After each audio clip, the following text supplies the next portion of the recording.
Uttar Pradesh CM Yogi Adityanath's blunt message, ostensibly aimed at Hindus of India, saying, "Batenge to katenge," or you will perish if you get divided. Warning against suffering a Bangladesh-like fate, where Islamists had gone on a rampage targeting minority Hindus after Sheikh Hasina regime was overthrown. बहनों और भाइयों, राष्ट्र से बढ़कर के कुछ नहीं हो सकता, कुछ नहीं हो सकता। और राष्ट्र तब सशक्त होगा जब हम एक रहेंगे, नेक रहेंगे, तभी नेक रहेंगे। बटेंगे तो कटेंगे। आप देख रहे हैं ना, बांग्लादेश में देख रहे हो ना, तो वो गलतियां यहां नहीं होनी चाहिए। बटेंगे तो कटेंगे, एक रहेंगे तो नेक रहेंगे। BJP defended Yogi's remark, saying that unity is the need of hour for safety and security of India. Whatever Yogi Adityanath ji has said, he has aptly said. If we Hindus are not going to be united, very soon we are going to see the same consequences which we have seen in Bangladesh in today's date. The political party like Congress or the political party who follow the same ideology, and especially if I talk about the ideology of Britishers, divide and rule, which Congress party, a political party which was being handmade by the Britishers to divide our country, they are doing till date. Opposition shot back at CM Yogi, calling it a divisive ploy to grab power. वो प्रधानमंत्री बनना चाहते हैं, कम से कम प्रधानमंत्री का role उन्हें नहीं प्ले करना चाहिए। ये काम प्रधानमंत्री जी का है, भारत सरकार का है कि दुनिया में किस देश के साथ कैसे संबंध रखना है। ये पहली बार नहीं मुख्यमंत्री जी कर रहे हैं, मुख्यमंत्री जी पहले भी कह चुके हैं। मुझे उम्मीद है कि दिल्ली वाले इन्हें समझाएंगे कि दिल्ली वाले फैसलों पर वो हस्तक्षेप न करें। खुद वो भारत की बेइज्जती कर रहे हैं, भारत को कंपेयर कर रहे हैं बांग्लादेश से। क्या वो ये कहना चाहते हैं कि भारत में इलेक्शंस रिग होते हैं? क्या वो ये कहना चाहते हैं कि नरेंद्र मोदी की सरकार इनस्टेबल है? Yogi had earlier slammed the opposition of raking up the war in Gaza, but staying silent on plight of Bangladeshi Hindu minority. जो लोग दुनिया के अंदर अन्य मुद्दों पर बोलते हैं, मुखर होकर के बोलते हैं, उनको फिलिस्तीन दिखाई देता है, लेकिन बांग्लादेश नहीं दिखाई देता। उनको दुनिया के अंदर अन्य जगह दिखाई देती है, लेकिन बांग्लादेश नहीं दिखाई दे रहा है, क्योंकि वहां मंदिर तोड़े जा रहे हैं और हिंदू मारा जा रहा है। Yogi's batenge to katenge warning, is it a divisive ploy, pitting one community against another, or a timely call to action to avoid upheaval and ultimate destruction? Bureau Report, India Today. Meanwhile, trouble seems to be brewing within the BJP camp ahead of Jammu and Kashmir elections. The BJP earlier today released a list of 44 Jammu and Kashmir candidates, but deleted it soon after. The Saffron Party then re-released a list of just 15 candidates, which focused on just phase 1 of elections. No changes have been made in the candidates picked for the first phase, but 3 key candidates, Jammu and Kashmir BJP President Ravinder Raina and former Deputy Chief Minister Nirmal Singh and Kavinder Gupta, were missing from the deleted list. Sources reveal many senior leaders of the party were unhappy over the absence of their names from the list. However, Ravinder Raina claims that all is well within the BJP. Meanwhile, Congress NCC chairing talks have also hit a roadblock while speaking exclusively with India Today. Jammu and Kashmir Congress President claimed that they are having some issues on seat sharing, but they are trying to resolve it. Party ने केंद्रीय चुनाव समिति जो Bharatiya Janata party है उनके समकक्ष जो है अपना पक्ष अपना विषय रखा।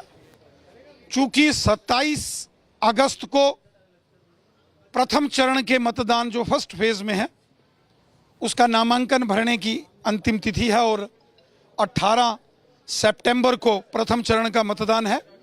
भारतीय जनता पार्टी ने फर्स्ट फेज में जो जिन सीटों पर चुनाव होगा उनके उम्मीदवारों की घोषणा की है। मैं बहुत कृतज्ञ महसूस कर रही हूँ कि मेरी पार्टी ने मुझे ये अवसर दिया, हमारे संगठन ने, हमारे नरेंद्र मोदी जी ने, हमारे जेपी नड्डा जी ने। मुझे पूर्ण विश्वास है मेरे किश्तवाड़ के लोग इस किश्तवाड़ की बेटी को खुले दिल से अपनाएंगे और ये इलेक्शन शगुन परिहार का नहीं, केवल अजीत परिहार, अनिल परिहार के परिवार का नहीं, ये इलेक्शन उन तमाम शहीदों के परिवार का है जिन्होंने देश की एकता, अखंडता के लिए अपना बलिदान दिया। ये इलेक्शन तमाम किश्तवाड़ वासियों का है जो किश्तवाड़ में अमन, सुकून और भाईचारा चाहते हैं। मैंने अपनी गुहार लगाई है जो फैसला जो है कि भारतीय जनता पार्टी हमारा जो प्रदेश का कोर ग्रुप है और मैंने इनसे निवेदन किया है जो उन्होंने मुझे आश्वासन दिया है कि शाम तक जो भी फैसला होगा वो भारतीय जनता पार्टी के हित में होगा, Jammu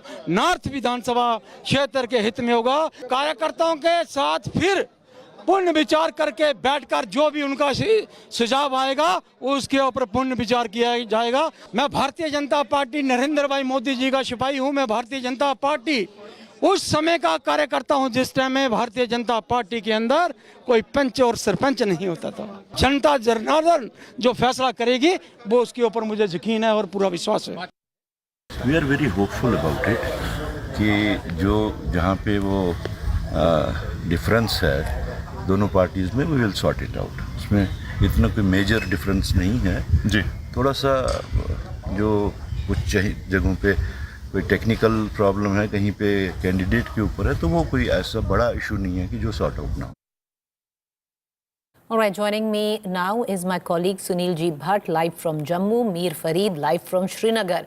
Sunil, what was interesting is the BJP releases a list, then deletes it, then releases a name of 15, which I believe some of the senior leaders from the BJP in Jammu region especially not very happy. What are you picking up?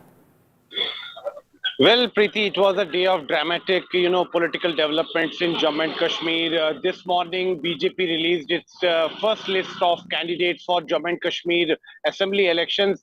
But as soon as it released its list, there was trouble brewing within the J&K unit of the BJP because names of many senior leaders were missing in this list. And later on, it came to light that many senior leaders had, made their point of view before the party high command, and they had said that they are not happy with the list that has been released, and the party must do a review of the candidates, their names. And later on, the BJP withdrew the first list, and they said that they are going to review it. But later on, the list that was released, it had names of only those candidates who are going to fight from the seats which are going to the polls in the first phase. And then dramatic scenes were witnessed within the BJP headquarters. There were, Karyakartas of the BJP who went inside the BJP headquarters and they raised slogans. They indulged in sloganeering and they tried to make their voice heard before J&K BJP chief Ravindra Raina. They said that senior leaders should not be ignored. They should be given priority when it comes to ticket distribution. And it has come as a major, setback to the BJP, given the fact that they are going with a high decibel campaign in this particular assembly elections. Now we are learning from our sources that BJP J&K unit leaders have spoken to central BJP leaders and a review will be done. But whether these, leaders who are unhappy with the party leadership are going to be accommodated or not, it remains to be seen. Preeti, back to you. All right, Sunil, let's cut across to Mir Fareed there. Mir, there is trouble where at least the BJP camp is concerned over ticket distribution, but all not well for an alliance which thought was going to be easily formed. Right now, issues cropping up on seat sharing between the NC and the Congress.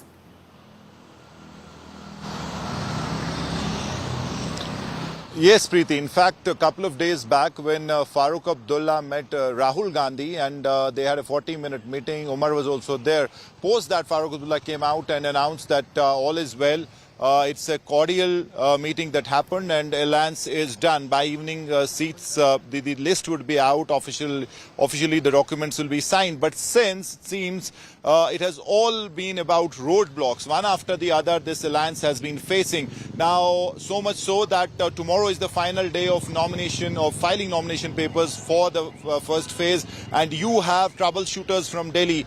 Two senior Congress leaders, Salman Khurshid and KC Venugopal, who have been camping in Srinagar since morning. They had one round of talks with the Abdullahs, then they broke for lunch, and now I can tell you that half an hour back they had again dashed to the Abdullahs' residence where meetings are on, and it seems these are desperate attempts to salvage this alliance, to keep it together. We've been told that 6 to 7 seats, which were a cause for bone of contention, have now been, in fact, there has been an understanding that has reached wherein they may fight it as a friendly contest where candidates from both the parties will fight the elections, and whoever really has the support of the people will win. So that kind of an understanding has been reached, and we've been also told that any moment from now there could be a joint press conference really announcing this particular agreement or arrangement, and that's what has been happening. So finally it seems that the alliance may actually take place, but it has been a rough ride. It has been full of challenges. A rough ride, but the alliance might just happen.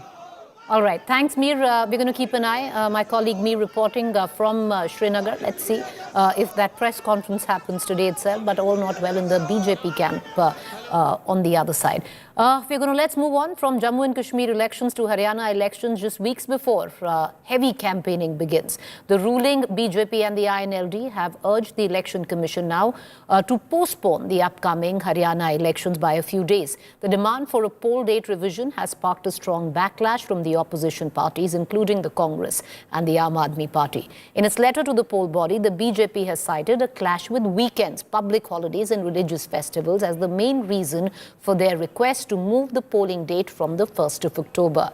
Well, soon after this, the opposition went all guns blazing against the BJP, claiming that the party has already accepted defeat. Former Deputy Chief Minister Dushyant Chautala also criticized BJP's demand and claimed that the BJP is high and dry following an announcement of election dates. चुनाव समय पर जो है हमने धन्यवाद किया था इनका चुनाव आयोग का, क्योंकि लोग एक दिन भी सरकार को नहीं रखना चाहते हैं। ये क्यों डालना चाहते हैं, समझ से बाहर है हमारे को। चुनाव समय पर होने चाहिए। जो लोग जो हैं पूरे समझदार हैं, सतर्क हैं, कोई अपने वोट को व्यर्थ नहीं करेगा, सब वोट डालेंगे। All right, joining me right now is Manjeet Sehgal, live from Chandigarh. Manjeet, the BJP wary because it is true that the 1st of October falls on a Monday, and if you club it with the Saturday, Sunday plus the 2nd October, which is going to be Gandhi Jayanti, there's going to be a long holiday gap, and especially in the urban sectors, which is the traditional vote bank for the BJP in Haryana, they might not come out in full strength.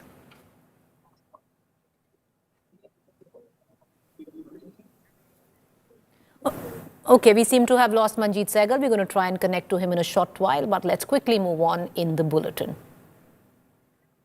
Meanwhile, all right, we're going to try and connect back to Manjeet Sehgal, but it's very interesting, viewers, because what's happened. The BJP, even the INLD, have written now to the Election Commission to postpone the polling date in Haryana from the 1st of October. The reason given by them is that this will clash with a weekend. Having said that, the Congress and the JJP have criticized the BJP, saying that why are they so worried? Why do they want the date to be postponed? And on the other hand, the BJP says that this will impact the voter turnout. Manjeet Sehgal once again with us. Manjeet, the reason BJP wants the date to be shifted because they are right. It will clash with the weekend along with 2nd of October, which is Gandhi Jayanti. And possibly what is said to be their vote bank, which is in the urban sectors of Haryana, might not come out in full strength, taking advantage of the long holiday. Oh, well, Preeti, it is not only just the Bharatiya Janata Party, but the INLD and the entire Bishnoi community, which has written to the Election Commission of India demanding that the polls in Haryana be deferred at least by a week due to various reasons. One, the BJP and INLD says that there are 5 holidays. The election, the poll date is preceded by 2 gazetted holidays on October 2nd and 3rd. The 28th and 29th of the month are Saturday and Sunday, so it becomes 5-day holiday. The poll day being the gazetted holiday, so there are 5 days. People can plan their weekend holidays during this period. That is why Bharatiya Janata Party and the INLD wants these poll dates deferred. And the Vishnoi community, which has a presence in nearly 15 assembly segments in Haryana, including Hisar and other constituencies, there are 150,000 Vishnoi community voters who will be taking part in Vishnoi community fair being held in Bikaner, not only from Haryana but from various other states of the country. So these are 2 prominent reasons being cited by these political parties requesting the Election Commission of India to defer the poll dates. But the Election Commission of India was considering these requests, but has not come up with the new dates. Sources say that new poll dates can be announced in case the requests made by the BJP and INLD are considered. Meanwhile, the opposition party, be it Congress or be it the Jananayak Janata Party, have slammed the Bharatiya Janata Party for asking the ECI to postpone the date, saying there was a hidden agenda as BJP was afraid of losing the election. All right, we're going to come back to you for more updates. Manjeet, appreciate you joining us. Meanwhile, let's quickly shift focus to the other developing story that we've been tracking in detail. Kolkata's night of horror now fully decoded. India Today has accessed chilling details of polygraph tests of rapist Sanjay Roy, where he mentioned details of his movements on the night of the crime. Meanwhile, CBI has also ramped up its efforts. Multiple premises linked to the former Arjikar principal Sandeep Ghosh and his family in and around Kolkata were raided by the Central Agency as part of a corruption probe.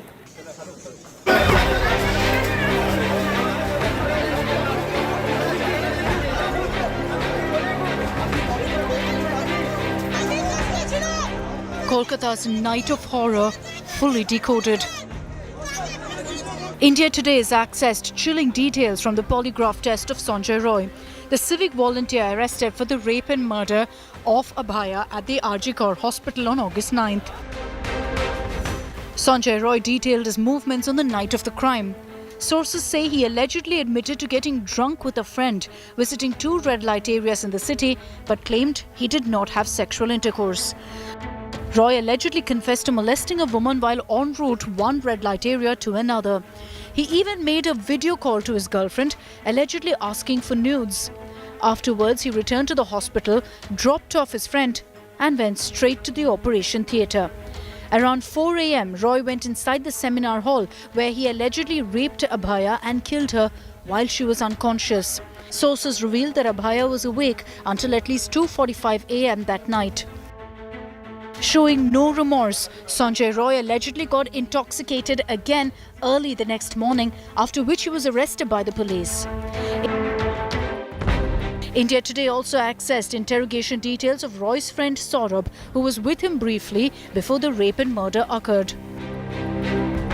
The CBI has intensified its investigation. As part of its corruption probe, the CBI raided multiple premises in and around Kolkata linked to former Arjikar principal Sandeep Ghosh and his family members. The CBI also grilled Ghosh's aide, Dr. Debashish Shom, a professor in the forensics department of Arjikar Hospital. Amid the ongoing probe, the TMC lashed out at the CBI for failing to uncover anything new, according to them. एक arrest वो भी Calcutta police ने किया है. CBI क्या कर रहा है? जितना डिले हो रहा है, इतना फेक न्यूज, ये जो बहुत गॉसिप्स चल रहा है, पॉलिटिक्स चल रहा है, ये स्टॉप करने के लिए ये तो सॉल्व होना चाहिए. Meanwhile, the centre responded to Mamata Banerjee's letter seeking a fast-track special court, noting that Bengal has not operationalized fast-track courts under POCSO until 2023. As nationwide fury against the Kolkata rape horror grows, the question remains, how long before Kolkata's Abhaya gets justice? Bureau Report, India Today. Meanwhile, Kangana Ranaut has sparked a new controversy with her comparison of the 2020 farm laws protest to the Bangladesh riots. Her claim of violence and foreign interference have now drawn sharp criticism from her own party and ignited the opposition demand for legal action. Here's more. यहाँ पे जो farmers protest हुए वहाँ पे लाशें लटकी थी, वहाँ पे रेप हो रहे थे. The queen of controversies has ignited a fresh row. जो बांग्लादेश में हुआ ना वो यहाँ होते हुए भी देर नहीं लगनी थी. Kangana Ranaut compared the 2020 farm laws protest to the Bangladesh riots. The BJP MP said bodies were seen hanging and rapes were taking place during the stir. China, America, इस तरह की जो विदेशी जो शक्तियां हैं वो यहाँ काम कर रही हैं. And alleged the role of foreign powers behind the unrest.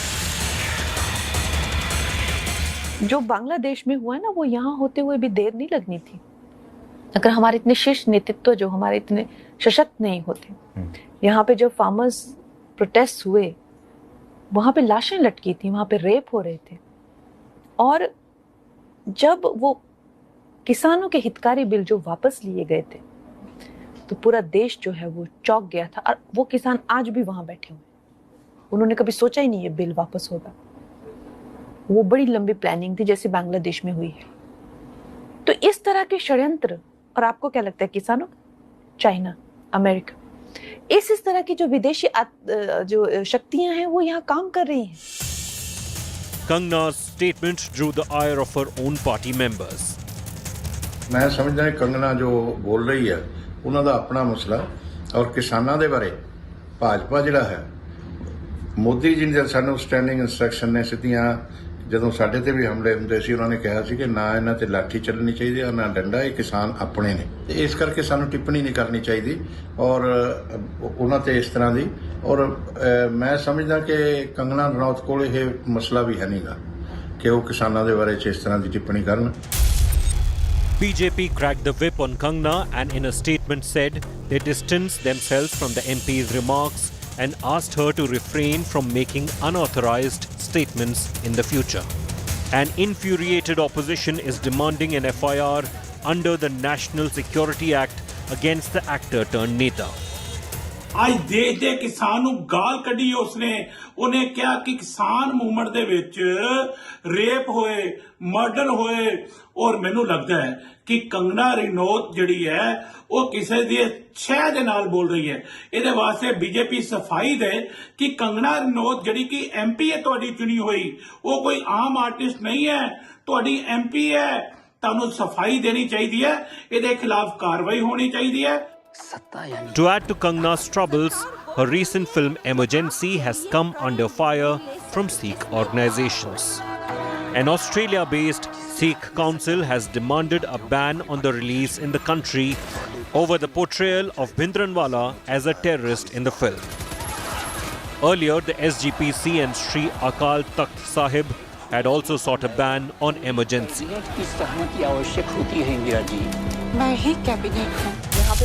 Ranaut's comments come at an awkward time for the BJP, with assembly elections in Haryana just weeks away. Her remarks could further inflame farmers' outrage against the BJP, potentially impacting the party's poll prospects in the state. Bureau Report, India Today. With that, it's a quick wrap. To stay with us on the other side is To The Point.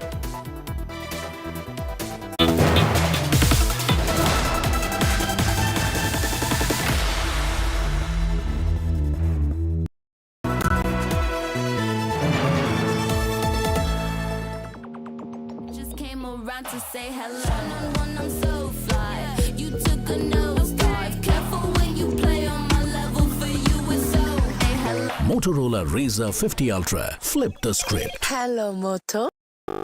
एक दोस्त है जिससे बात किए बिना हम रह नहीं सकते. बातें घंटों की हों या कुछ सेकंड्स की. ये दोस्त हमेशा हमारी बात सुनता है, क्योंकि हमारा सबसे अच्छा दोस्त भगवान ही तो है. मंगलदीप, दिल से करो बात भगवान के साथ. While Abhaya's parents have lost their daughter, these young doctors have promised to keep the fire burning for justice And we at India Today are sure to keep the cameras rolling. This is Nabila Jamal signing off for India Today with camera person Pawan Kumar from Kolkata. Grounded in journalism, on the ground reporting. Only on India Today TV.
सत्ताईस तारीख को student लोगों का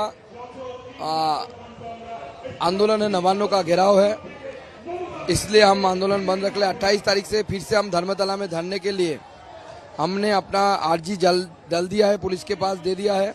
police अगर permission देती है, अगर नहीं देती है तो हम कोर्ट जाएंगे। आगे आने वाले समय में 29 तारीख को हमारी महिला मोर्चा और महिला मोर्चा के नेतृत्व में सारे महिलाएं भारतीय जनता पार्टी की, वो महिला कमीशन, पश्चिम बंगाल की जो महिला कमीशन है, जो दीदी का कमीशन बन के रह गया है, जो कुछ नहीं करती, उसमें ताला लगाएगी और ताला लगा के महिला कमीशन को बंद कर देगी। इस महिला कमीशन की कोई जरूरत नहीं है। देखिए, ये सिर्फ बीजेपी की नहीं है, पूरा देश कर रहा है, पूरा बंगाल कर रहा है। पूरा बंगाल बोल रहा है कि ममता बनर्जी दूर हटो, अगर विचार देने के लिए विचार दो, नहीं तो दूर हटो। ये सिर्फ बीजेपी पॉलिटिकल मुद्दा नहीं है, अभी नॉन पॉलिटिकल लोग भी ऐसा बात कर रहे हैं। किन किन को मुंह में वो सेलो टेप लगाएंगे, किसको धमकी देंगे, ये धमकी का बात नहीं है। ये पूरा बंगाल मांग रहा है कि ममता बनर्जी हट जाए, नहीं तो विचार दे।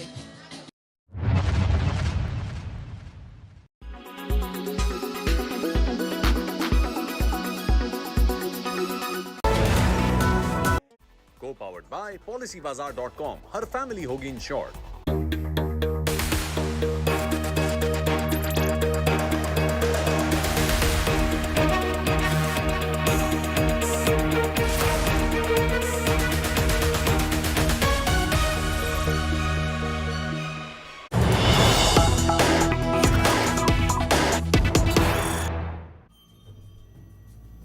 Warm welcome, you are watching To The Point. Let's quickly cut across to the latest coming in from Jammu and Kashmir. It seems the alliance which had run into rough weather is finally on the cards. You see on your television screen Farooq Abdullah, KC Venugopal, all smiles there. Possibly there has been an alliance which is brokered. Any time now that press conference will take place. The NC Congress seat sharing deal will be announced, and indications seem to suggest NC will contest 51 and Congress will contest 32 seats. So finally, that has been the magic figure of this alliance. You have Farooq Abdullah and KC Venugopal very soon. That's the live frame that is coming in. An announcement is going to be made. What we can tell our viewers is that in all probability, the NC will contest 51 seats and the Congress will contest 32 seats. One would need to note the fine print of this, the 32 seats that you see of the Congress and the possibly 51 seats of the NC. The NC will be focused in the Kashmir Valley region, while the Congress will be focused in the Jammu region. Mir Farid finally joining us for more. Mir, any time now that press conference will start. What more can you add? At least sources telling us NC to contest 51 and Congress at 32.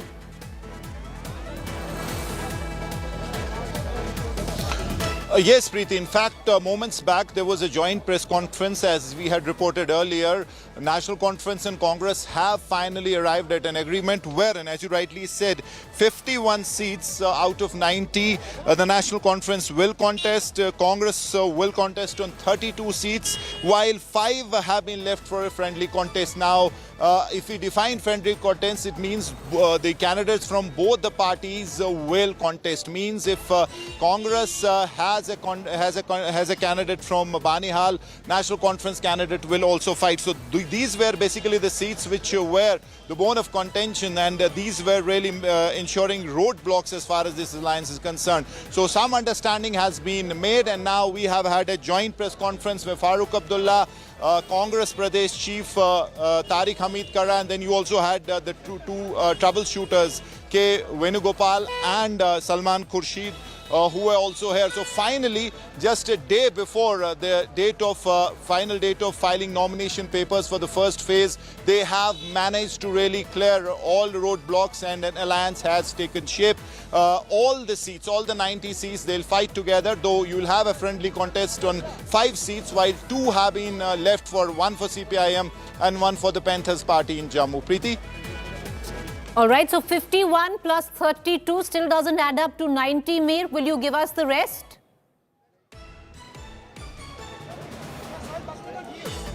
Well, 51 plus 32 means 83 seats, and then you have 5 friendly contests. Now, friendly where you had a seat like Banihal or Sopore, where both the parties had strong candidates. So there they'll have a friendly fight, meaning that candidates from both the parties will be in the fray, and whoever the Janata selects or elects will be the winner from that. So these are the 5 friendly seats which they have managed to find a common ground on, and these were the 5 seats which really were causing all the trouble as far as this alliance is concerned. So now they have finally decided that candidates from both the parties will contest, and then it means 83 plus 5 is 88, and then you have 2 seats which have been left for friendly parties like the CPIM and Panthers party, one in Kashmir and one in Jammu. So you have the complete 90 seats dissected here. So clearly you have finally both the parties coming together, ironing out differences. It took a long time. From the last 5 days there have been meetings, video conferencing, and then finally today you had 2 troubleshooters of the Congress dashing from Delhi to Srinagar early morning. Through the day they have had meetings with the Congress, with the National Conference, and finally they have had a hard-fought alliance. I mean, you had internal rebellions, you still have disgruntled lot. I spoke to many Congress and NC leaders. They still feel that the parties should have fought separately, because these leaders have done a lot of work in their constituencies for years and years now. So just to not give them mandate at the end of the day, when the hour of reckoning comes, it is complete injustice with them. But as you heard, the top leaders, they have come together for the bigger cause, and the bigger cause is to keep BJP away from power in Jammu and Kashmir. And it seems that is the center point around which stay with me. I'm going to come right back to you. Let's listen in to both Farooq Abdullah as well as KC Venugopal on the seat sharing arrangement right now. 5 seats for friendly fight. What does it really mean? Does it also give way to possibility of somebody else getting through with you splitting the vote? But that is separate. We'll also figure out where does the PDP stand, and these 32 for Congress, 51 for NC. How have they been distributed? Where the regions of Jammu and Kashmir come into question? But let's quickly listen in to Farooq Abdullah and KC Venugopal. The whole idea was to protect the soul of the Kashmir. Because on one side, BJP is trying to destroy the soul of Jammu and Kashmir. Our India Alliance main objective is to save the soul of the Kashmir, save Jammu and Kashmir. So that is why Congress and National Conference coming together to make a government in Jammu Kashmir which is totally friendly with Jammu Kashmir people, totally save the people of Jammu and Kashmir. That's why we done discussion in a cordial relations and we entered into a formula which our leaders will be shared. We will fight together, we will win Jammu and Kashmir, we will form the government in Jammu and Kashmir.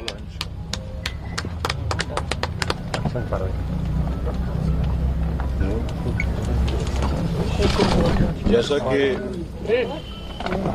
Doctor Farooq साहब ने और वेणुगोपाल जी ने आपको बताया, alliance का जो spirit है, alliance का स्पिरिट जो है, जैसा डॉक्टर फारूक साहब ने और वेणुगोपाल जी ने बताया कि ये अलायंस स्टिच करने के पीछे इसका स्पिरिट क्या है और जो हम लोगों ने आपस में अंडरस्टैंडिंग की है, बहुत ही कॉर्डियल एटमॉस्फेयर में हुई, एक दूसरे की सेंसिटिविटीज को अंडरस्टैंड करते। Divide the people. We are believing in progress of the people. We are believing employment for the youths. We are believing in the unity. But they are believing in destructive politics. Sir first phase में कितनी seat Congress लड़ेगी और national conference कितनी seat लड़ेगी? क्योंकि no, that details we will circulate. We will circulate. All details we will circulate. Circulated by phase wise. Sir, are you not happy that we have got unity? That we are united to fight? Is that not enough for you? We will circulate that. We will circulate every You detail. circulate, we will tell you which every are the detail. states. Phase wise as well Are you as worried about the. Yes, that's what Mr. Gandhi. Putra boy. Sir, one question. Thank you, sir. Okay, thank you very much.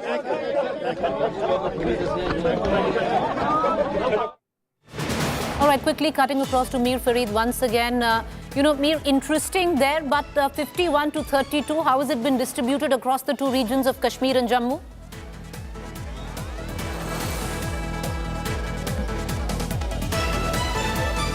Well, obviously, if you talk of Congress, it has been a force to reckon as far as Jammu is concerned. Though of late it has lost a lot of ground to the BJP, but it still is banking on local issues, really ensuring that it sails through at least a majority of the seats. Now, as far as National Conference is concerned, it has basically given those seats, or it will not have its candidates from most of the Jammu seats, especially proper Jammu.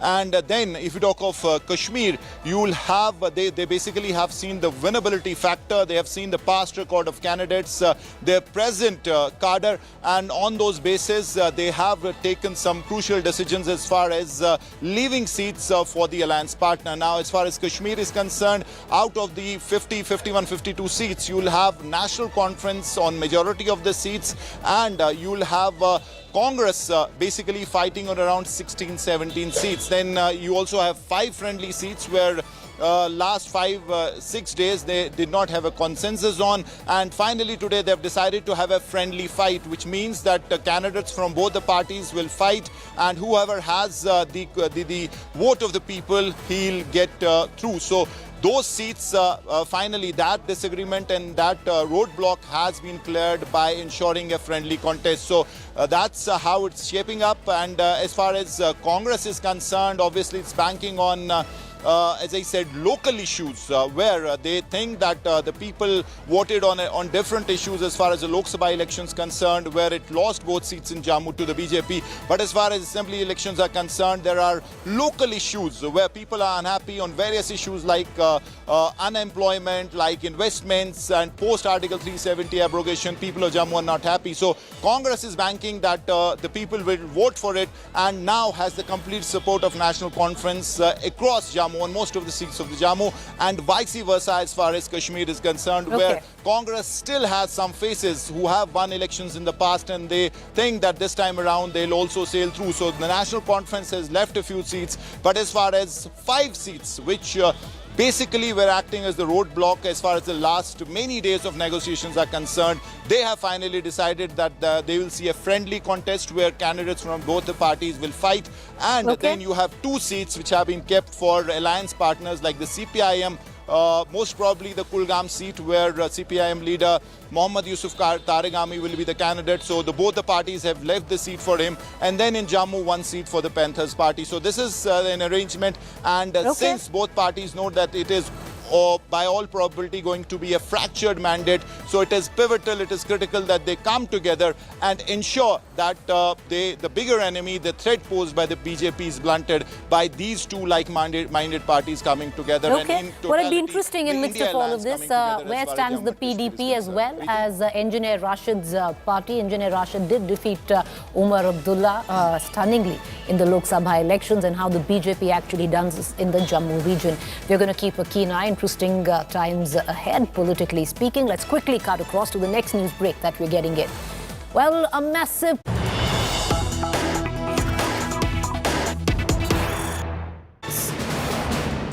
Now, the latest coming in, the Congress has demanded an apology from the BJP MP. The Congress has said Kangana Ranaut called Kisans murderers and rapists. Kangana has no right to sit in Parliament. The Congress coming in demanding a public apology by Kangana Ranaut. To give our viewers perspective, Kangana Ranaut, speaking earlier, had linked the farm protest to what has gone down in the terms of unrest in Bangladesh. She also said that during the farm protest, there were dead bodies that were hanging and rapes taking place at the venue of Sindhu border. Now, in midst of all of this, the BJP, of course, did go out completely against their own MP and said these were the views of Kangana Ranaut. The party has nothing to do with it, and they are spokespersons who will speak for the issue and not somebody like a Kangana Ranaut. Word also coming in that Kangana Ranaut has got a dressing down from the top brass of the Bharatiya Janata Party, but the Congress here has clearly smelt blood. They are going all out, asking for a public apology from Kangana Ranaut. आजाद हिंदुस्तान में अन्नदाताओं को बलात्कारी और हत्यारा पहले कभी नहीं कहा गया है। ये बीजेपी की सांसद हैं, नेतृत्व के बहुत चुनी हुई हैं, और उन्होंने इन शब्दों का प्रयोग किया है। भारतीय जनता पार्टी ये कह के पलड़ा बिल्कुल नहीं झाड़ सकती है कि ये हमारा मत नहीं है, ये उनका वक्तव्य है। अगर कोई आपकी पार्टी में ऐसी कुत्सित मानसिकता का व्यक्ति है तो उसको निकाल बाहर करिए। वो कहती हैं कि अमेरिका और चीन इस देश में अस्थिरता फैला रहे हैं। ये बहुत बड़ी बात है। क्या हमारे देश में विदेशी ताकतें डिस्टर्बेंस कर रही हैं, अस्थिरता फैला रही हैं, यहाँ पर शांति भंग कर रही हैं? ये बड़ा बयान है और इस पर कोई स्पष्टीकरण नहीं है। क्या इस देश के विदेश मंत्रालय को और गृह मंत्रालय को इस पर स्पष्टीकरण नहीं देना चाहिए? All right, the Congress now not taking what the BJP has come out publicly in a statement distancing the party from the MP. Congress going all out. These are the times of election, viewers. Haryana is going into elections. Comments like this will not settle well in the political theatre of Haryana. And the BJP knowing very well it might not have worked. Let's listen in right now. All right, okay, we're going to play that reaction of Kangana Ranaut in a short while from now. But the latest that is coming in right now is that the Congress going all out, attacking Kangana Ranaut over her statement.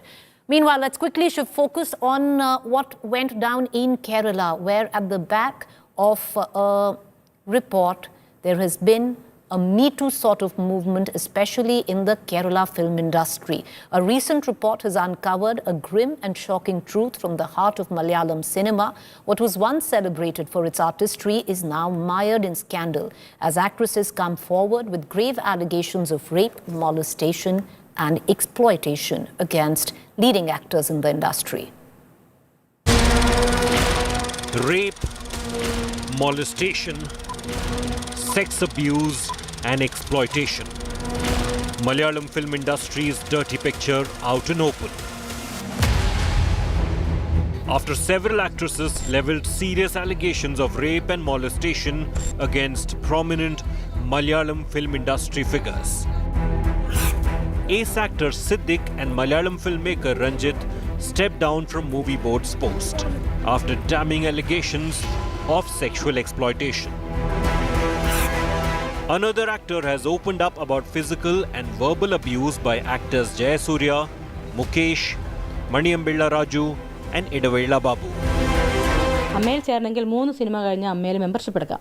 ഞാൻ 6 സിനിമയോളം കഴിഞ്ഞായിരുന്നു. അപ്പം അവിടെ ചെന്നപ്പോഴത്തേക്കാണെങ്കിൽ പുള്ളിക്കാരൻ വിളിച്ചാൽ മുകേഷ് ഏട്ടൻ എന്നെ വിളിച്ചിട്ട് പറയാം, ആഹാ ഞാൻ അറിയാതെ അങ്ങോട്ടങ്ങ് നുഴഞ്ഞ് അമ്മയിൽ കയറാമെന്ന് വിചാരിച്ചില്ലേ, ഞാൻ അറിയാതെ ഒരു സംഭവവും മലയാള സിനിമയിൽ നടക്കില്ല, അത് ആദ്യം നീ മനസ്സിലാക്കിക്കോ എന്നൊക്കെ പറഞ്ഞപ്പോൾ എനിക്ക് പിന്നെ വേറെ കമ്മിറ്റിയിൽ നിന്ന് എന്നെ വിളിച്ച് പറഞ്ഞു, മിനുവിനെ ഈ കമ്മിറ്റി മെമ്പേഴ്സ് ആർക്കും അറിയില്ല. അപ്പോൾ ഞാൻ ആരൊക്കെയാണ് കമ്മിറ്റി മെമ്പേഴ്സ്? അപ്പോൾ പറഞ്ഞു ഇടവേള ബാബു, ഇവർക്കാണ് കമ്മിറ്റി മെമ്പേഴ്സ്, ജയസൂര്യ, മണിയമ്പള്ള രാജു, മുകേഷ് ഏട്ടൻ. അപ്പോൾ പിന്നെ ഇവർ ഓൾറെഡി എന്നെ അറിയുമെന്ന് പറയത്തില്ലല്ലോ. Facing rape charges, actor Siddiq wrote a letter to Kerala DGP claiming a criminal conspiracy to spread false and scandalous allegations against him. Kerala governor and opposition mounted heat on CM Pinarayi Vijayan. ये बड़ी निहायत शर्मनाक बात कि जहां महिलाओं के खिलाफ ऐसे अपराध देखने में आए. सख्त कानून बहुत ज़रूरी, लेकिन कानून से भी ज़्यादा ज़रूरी है समाज के अंदर चेतना पैदा करना. The government constituted a team, but unfortunately the press note released from the office of the Chief Minister of Kerala doesn't mention the name of Hema Committee. Government is trying to save the culprits. India Today's relentless coverage forced Kerala government to form a special investigation team, headed by a woman IAS officer, to probe allegations of sexual harassment against some top actors in Malayalam film industry. The pressure is mounting on the Malayalam film industry. Will these revelations spark real change? With Shibi Mo KG in Thiruvananthapuram, Bureau Report, India Today. All right, let's cut across to my colleague Shibi Mo, who's joining us live with the very latest coming in. Shibi, what started off was a report by the Justice Hema Committee is now Kerala meeting its Me Too moment. What are the details that you have? Well, absolutely, Preeti. In fact, this report has literally rocked the Malayalam film industry with so many questions being raised to some of the prominent faces in the industry, some of the people who literally control the industry. And in fact, what we're understanding is that, of course, the Kerala government has said that they will be forming an SIT. And before that, their stand was that there could not be any action taken based on the findings in the Hema Committee report. The report was to find the issue, study the issues and find solutions for it, but not to take action. But later, after the committee published, after the report was published in the last 1 week, last Monday was when the report was published. Since then, we have seen many actresses coming forward, accusing some of the main people in the industry of sexual exploitation. So, yesterday the state government decided to form an SIT, and but again, this is a long-standing process because the Justice Hema's committee report suggests that this will, this should have a coordinated effort from everybody in the industry as well as the government, because the movie associations, movie organizations in the industry should come forward and set up an internal complaints committee in every movie set in the industry, and only then we can move forward is what Justice Hema's finding and suggestions shows in the report. So this is going to be long time effort, but again the problem here is that the association, organization, the people who held positions in the organization like Amma, which is the Association of Malayalam Movie Artists, the most prominent organization for artists in the industry, are all under fire, are all under, are all accused in this, in the last 1 week, have all become accused in the last 1 week. So it's very difficult for them also to, work in a coordinated effort because they are under a lot of questions are being raised against them, but we're not really heard from the big stars in the industry since the last 1 week, ever since this report was published. Their most senior colleagues, some of the famous directors in the industry are all come under fire, but still we have not heard from the main people in the organization, especially the superstars in the industry, and also Mohanlal, who is also the president of the AMA, the Association of Malayalam Movie Artists. So a lot of issues will be raised in the coming days. What the government is saying is that apart from SIT, they will be also organizing a cinema conclave in November. They formed a committee that will study the issues and draft a cinema policy. Now, this was decided in 2023, but will be implemented in 2024 in November. The committee will study the issues and draft a policy that will make the working condition better for the women in the industry. And for everyone, the workplace will become a safer location, is what the government is suggesting. But we'll have to see in the coming days how this is going to turn out, because the SIT also clarified that the case will be registered only if a complaint is formally given, which was the government stance right from the beginning. All right, appreciate you joining us, Shibi. Thank you there. Meanwhile, let's shift focus right now to what went down with actor Dasan, who was supposedly in jail serving right now with his trial, which is going to be upcoming, in jail for allegations of murdering a fan. It is said money can buy you happiness, but behind the towering walls of prison, it's not just money, but connections that might buy people happiness. This aligns with the photo of VIP treatment for jailed Kannada actor Dasan inside Bengaluru's central jail. He is seen with a coffee mug and a cigarette, enjoying himself with gangster Wilson Garden Naga.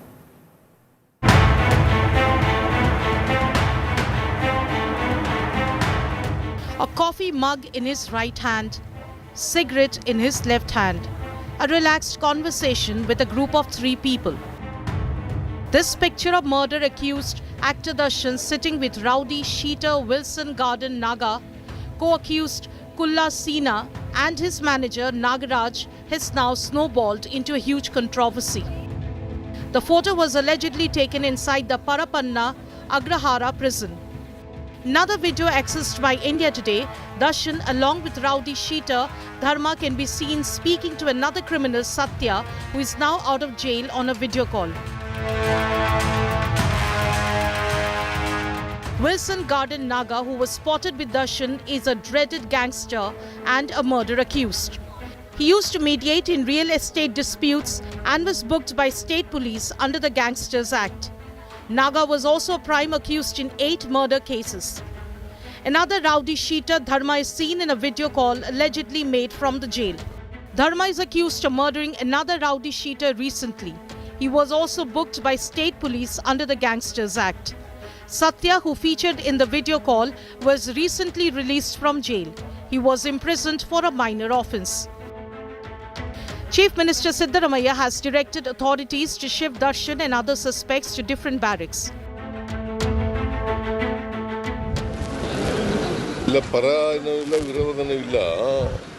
But there is a lapse on the part of the officers concerned.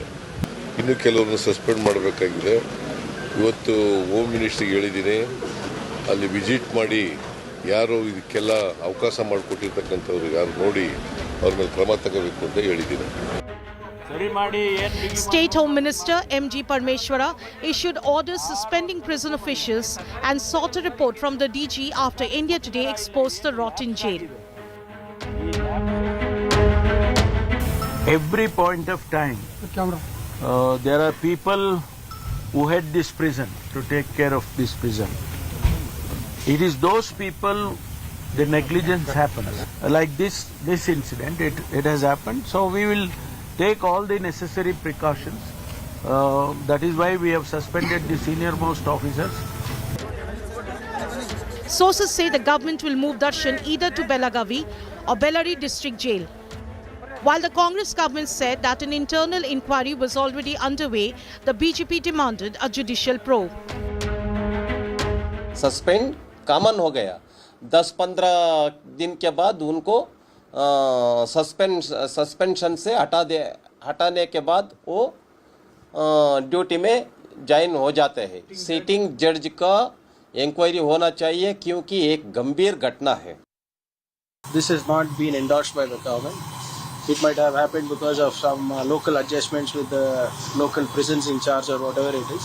The Home Minister has already ordered an internal inquiry. The latest pictures of Dasan's bonhomie with gangsters has raised serious questions over security lapses in jail. Dasan is accused in the murder of Renuka Swamy, a fan who was allegedly stalking the actor's partner Pavitra Gowda.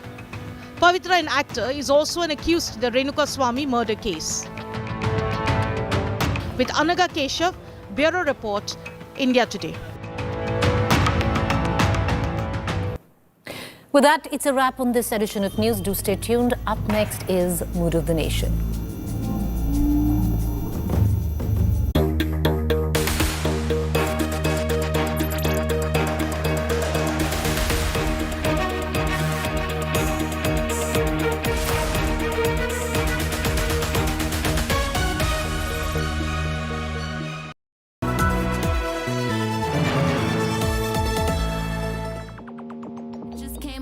To say hello, I'm so fly.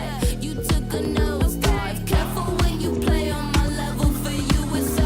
Hey, hello. Motorola Razr 50 Ultra. Flip the script. Hello, Moto. एक दोस्त है जिससे बात किए बिना हम रह नहीं सकते। बातें घंटों की हों या कुछ सेकंड्स की। ये दोस्त हमेशा हमारी बात सुनता है, क्योंकि हमारा सबसे अच्छा दोस्त भगवान ही तो है।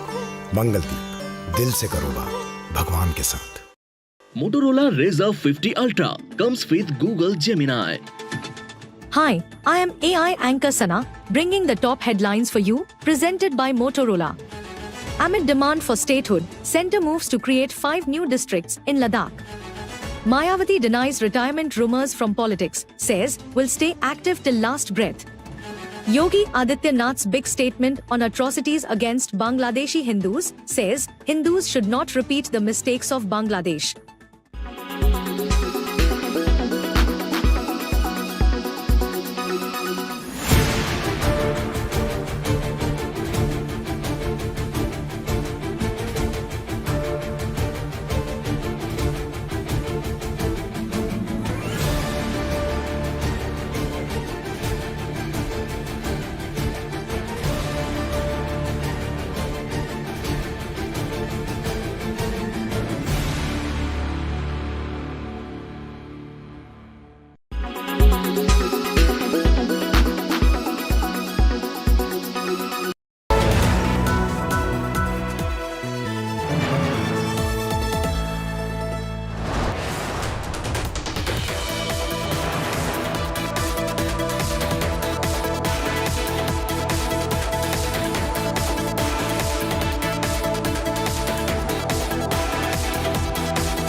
This has not been endorsed by the government. It might have happened because of some local adjustments with the local prisons in charge or whatever it is. The Home Minister has already ordered an internal inquiry. This shows the special treatment that Karnataka Congress government gives to criminals. It also shows the kind of rot in the system that is prevalent inside Karnataka police and Karnataka jails under the control of Karnataka Congress government. Rahul Gandhi talks about Nyaya in the entire country, and they are giving Anyaya to the victim, and they are giving special privileges and VVIP treatment to a person accused of murder. This is their true face.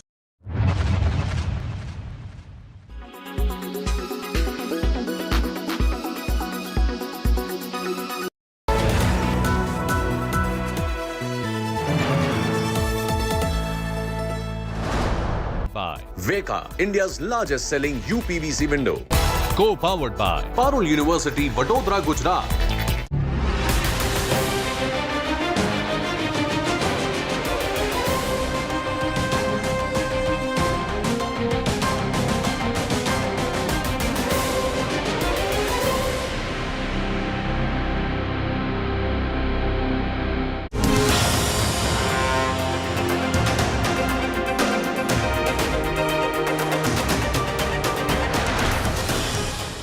Does India want caste census?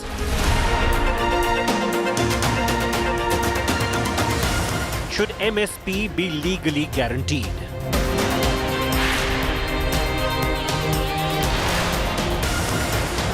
Agnipath scheme, good or bad?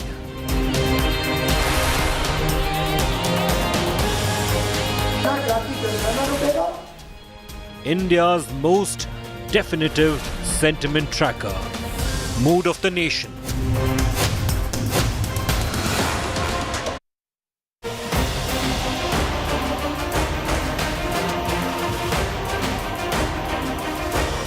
Hello and welcome. You're watching the India Today Mood of the Nation poll done in partnership with C-Voter. In this broadcast, we look at responses to some of the most hot-button issues of the day. Let me introduce you to our panelists joining us, starting with Raj Chingappa, Editorial Director Publishing at India Today magazine. We have Sheila Bhatt flanking him. We've got Yashwant Deshmukh from C-Voter. Preeti Choudhry is with us. We've got Rajat Sethi with us. And we have Sanjay Jha. So, Rajdeep, question number one. Who's responsible for the frequent paper leaks? Remember, in the build-up to this poll, paper leaks were much in the news for all the wrong reasons. So we asked people, who do you blame for the paper leaks? Here are the answers we got. The central government is blamed by 28% of the respondents. The examination authorities are blamed by 21% of the respondents. The state government is blamed for 19%. Individuals who did the scam, were involved in the paper leak, are blamed by 13%. Organized gangs by 7%. Raj, does this surprise you that the bulk of the blame seems to lie in this case with central governments and not with the individuals who did the scam? No, I think it didn't surprise me. Because clearly, if you look at, combine the two numbers, 28 plus 21, it's 49%. And these institutions report directly to the central government. So this is a real wake-up call for them, because the credibility of our national entrance examinations, particularly for medical colleges where the demand is extreme, has to be, restored. And this figure, somewhat reiterates the concerns that we saw in this. The government might have thinks it has weathered that particular crisis. It hasn't. It has to show on ground now, from the results of this, Rahul, that they have to. The fact is also, Raj, that in the elections, the opposition was able to appropriate this issue. For example, paper leaks happened at a state level in Rajasthan. Who was responsible at that point of time was the Ashok Gehlot government. But it just so happened that you had, at the same time, you had an Akhilesh speaking about that in Uttar Pradesh. You had a Priyanka Gandhi who would address practically every rally and bring up paper leak. You had Rahul Gandhi who would meet all of these, students who were, complaining about paper leak. The opposition, at least, during the elections, was able to appropriate the entire issue of paper leak. And there's also recency bias. Remember this, you've done this in poll in July, August. The NEET exam issue was top of the mind. Yeah. The opposition had taken on the government on the NEET issue. It was a central exam. Naturally, that's going to play top of the mind. If it was UP Constabulary or Maharashtra PSC paper leaks, you would have probably targeted the state government. So I think we need to make a distinction between NEET, where clearly the center is finding itself in the dock, and other exams where paper leaks are taking place across this country and state governments have to be held responsible. Let's come to the next question. This is to do with minimum support price. Forget farmers. This is a question posed to all 1,34,000 respondents. Wow. Do you think there should be MSP legally guaranteed by the government, which is what the opposition party, and in particular Rahul Gandhi of the Congress, is saying? 87% say yes, 9% say no. Now, people probably don't understand the fiscal impact of this promise and the kind of deleterious impact it can have on public finances and indebtedness. But as far as sentiment is concerned, this is a bit like one rank, one pension. Bhai chahiye, inko hona chahiye. Now, what impact it has on public finances? Jai Kisan. People do not like to apply their mind on the fiscal things as far as the army is concerned, as far as the farmers are concerned. They just feel like unki life mein problem hai. Sort it out, because it's like an emotive issue for them to the core. Now, yes, it's for the TV debate, what would be the fiscal implication, how sustainable it is, how it is not sustainable, blah, blah, blah, blah, everything is fine. But as far as the common man is concerned, they just want everybody to speak in the same tune as far as army. Rajat, how do you explain this level of support amongst non-farmers? If it was 87% of farmers saying, I'd say, yeah, that's perfectly logical. these are also non-farmers who are in that 87%. I think it's broadly the spillover effect that a farm income has. So if the farmers get more guaranteed income, the rural economy takes the wheels start No, but the spinning. respondents are not looking at that. They're looking at it from a justice milna chahiye farmers ko. Not realizing probably that they will be the ones paying the higher price if MSP is higher than market price. This question that you were discussing yesterday, wherein this perception that the farming is no longer profitable, we have to leave the farmlands and go to urban cities and centers to actually look for jobs which is much more menial in nature. They could have stuck back, lived with their families, and they're not able to do that because they're not able to meet two and two together on the farmland itself. Everybody has their roots in villages, remember that. And when farming becomes a non-profitable venture, it is problematic. By the way, in the data, agriculture has always seen consistent 4% growth under Modi government. It's only in the last 2 years when there was literally 0% growth in the agricultural income. That is what was holding the rural economy from going up to the level it was expected. Rajdeep, how is this likely to play out politically? It's already playing out politically. You see, the opposition, this is part of Rahul Gandhi's attempt to reposition himself as someone who stands for those who he believes have been left out. And he sees that the marginal farmer, the poor, not necessarily that they will benefit. Forget the economics for a moment. Look at the politics of it. The politics is that Narendra Modi 5 years ago promised, I will double farm incomes. That didn't happen. Now comes Rahul Gandhi and says, Narendra Modi is not going to double your farm income, but I'm going to give you a legally guaranteed MSP. So economic populism of the kind that Rahul Gandhi has made part of his political agenda I don't think these answers have anything to do with Rahul Gandhi's propaganda or Rahul Gandhi's campaign or anything. I believe that people are in general very sympathetic towards the cause of army people and the farmers. No, but Sanjay, because 87% is way beyond the 22% of popularity of Rahul Gandhi and way beyond the 21.5% votes that the Congress has But when you come up, when 87% respondents, Sanjay Jha, say they want a legally guaranteed MSP, somebody has to do the fiscal math. You have to add up if the MSP is given in this fashion, what's the number it goes up to? Some estimates suggest it could be as much as 10 lakh crores, even if it isn't that much. And remember, the total money that was being spent was 44 lakh crores. So if therefore 10 lakh crores get spent on this, it impacts everything else. So I think people are looking at these promises more emotionally rather than doing the maths around these numbers. Rahul, I think this is a very significant data point. It tells you that somewhere, if people who are not aware of the mechanics of, say, an MSP pricing or in terms of Agniveer, the entire structure, it tells you that the pain of inequality is being felt across different tiers of India. Because everyone has suffered to a great extent. This is not rhetoric, by the way. The middle class today is disillusioned with Narendra Modi because the middle class is paid through its nose and not got the returns. So I think across the country, there is now not just a perception, it's also a reality. Don't please dismiss it as a perception that people have suffered. There's a greater empathy for those today who are protesting and saying, I need justice. I'll give you one data here.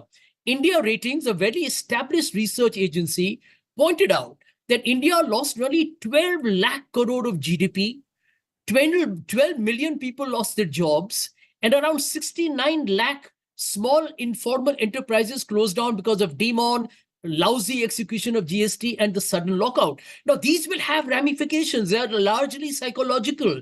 So there is economic security, there is psychological frustration, and people are beginning to realize, hang on, this is not just an opposition trying to bash the government.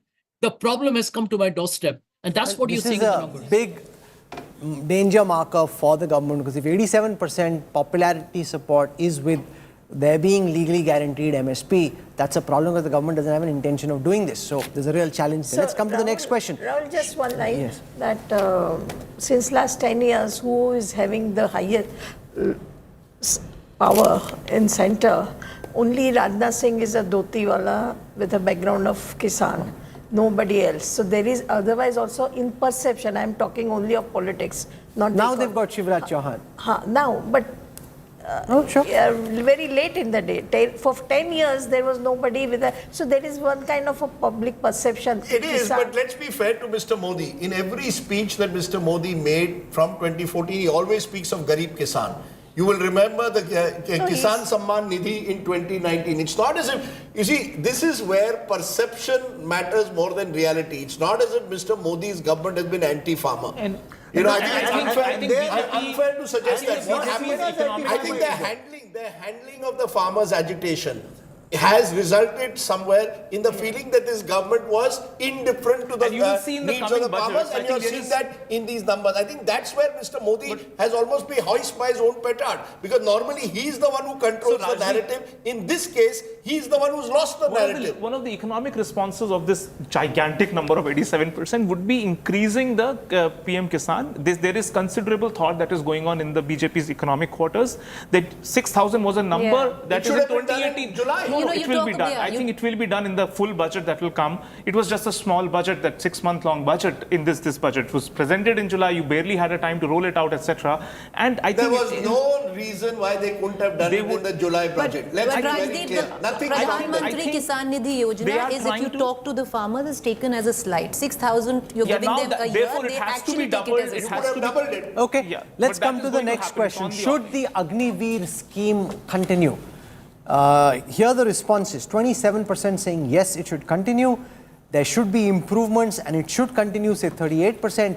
It should be scrapped, say 27%. So the large percentage there are Chingappa saying continue it, tweak it, make improvements. Lesser percentage saying do away with it. Well, you could look at it the other way. Here was a scheme that the government said was perfectly done. And now everybody, if you say 55% or more, are saying either you tweak it or stop it fully. And I think this is a really, in terms of, it's a political hot potato.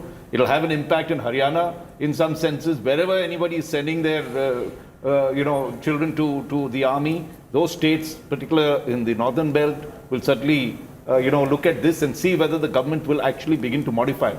What you're seeing, some of these things, to link it up with the MSP question as well, and you'll see later also in this, that there are 3 or 4 very uncomfortable things that the government has to do, which is against their grain. They don't want to change the Agniveer. Now there are noises that they will do that.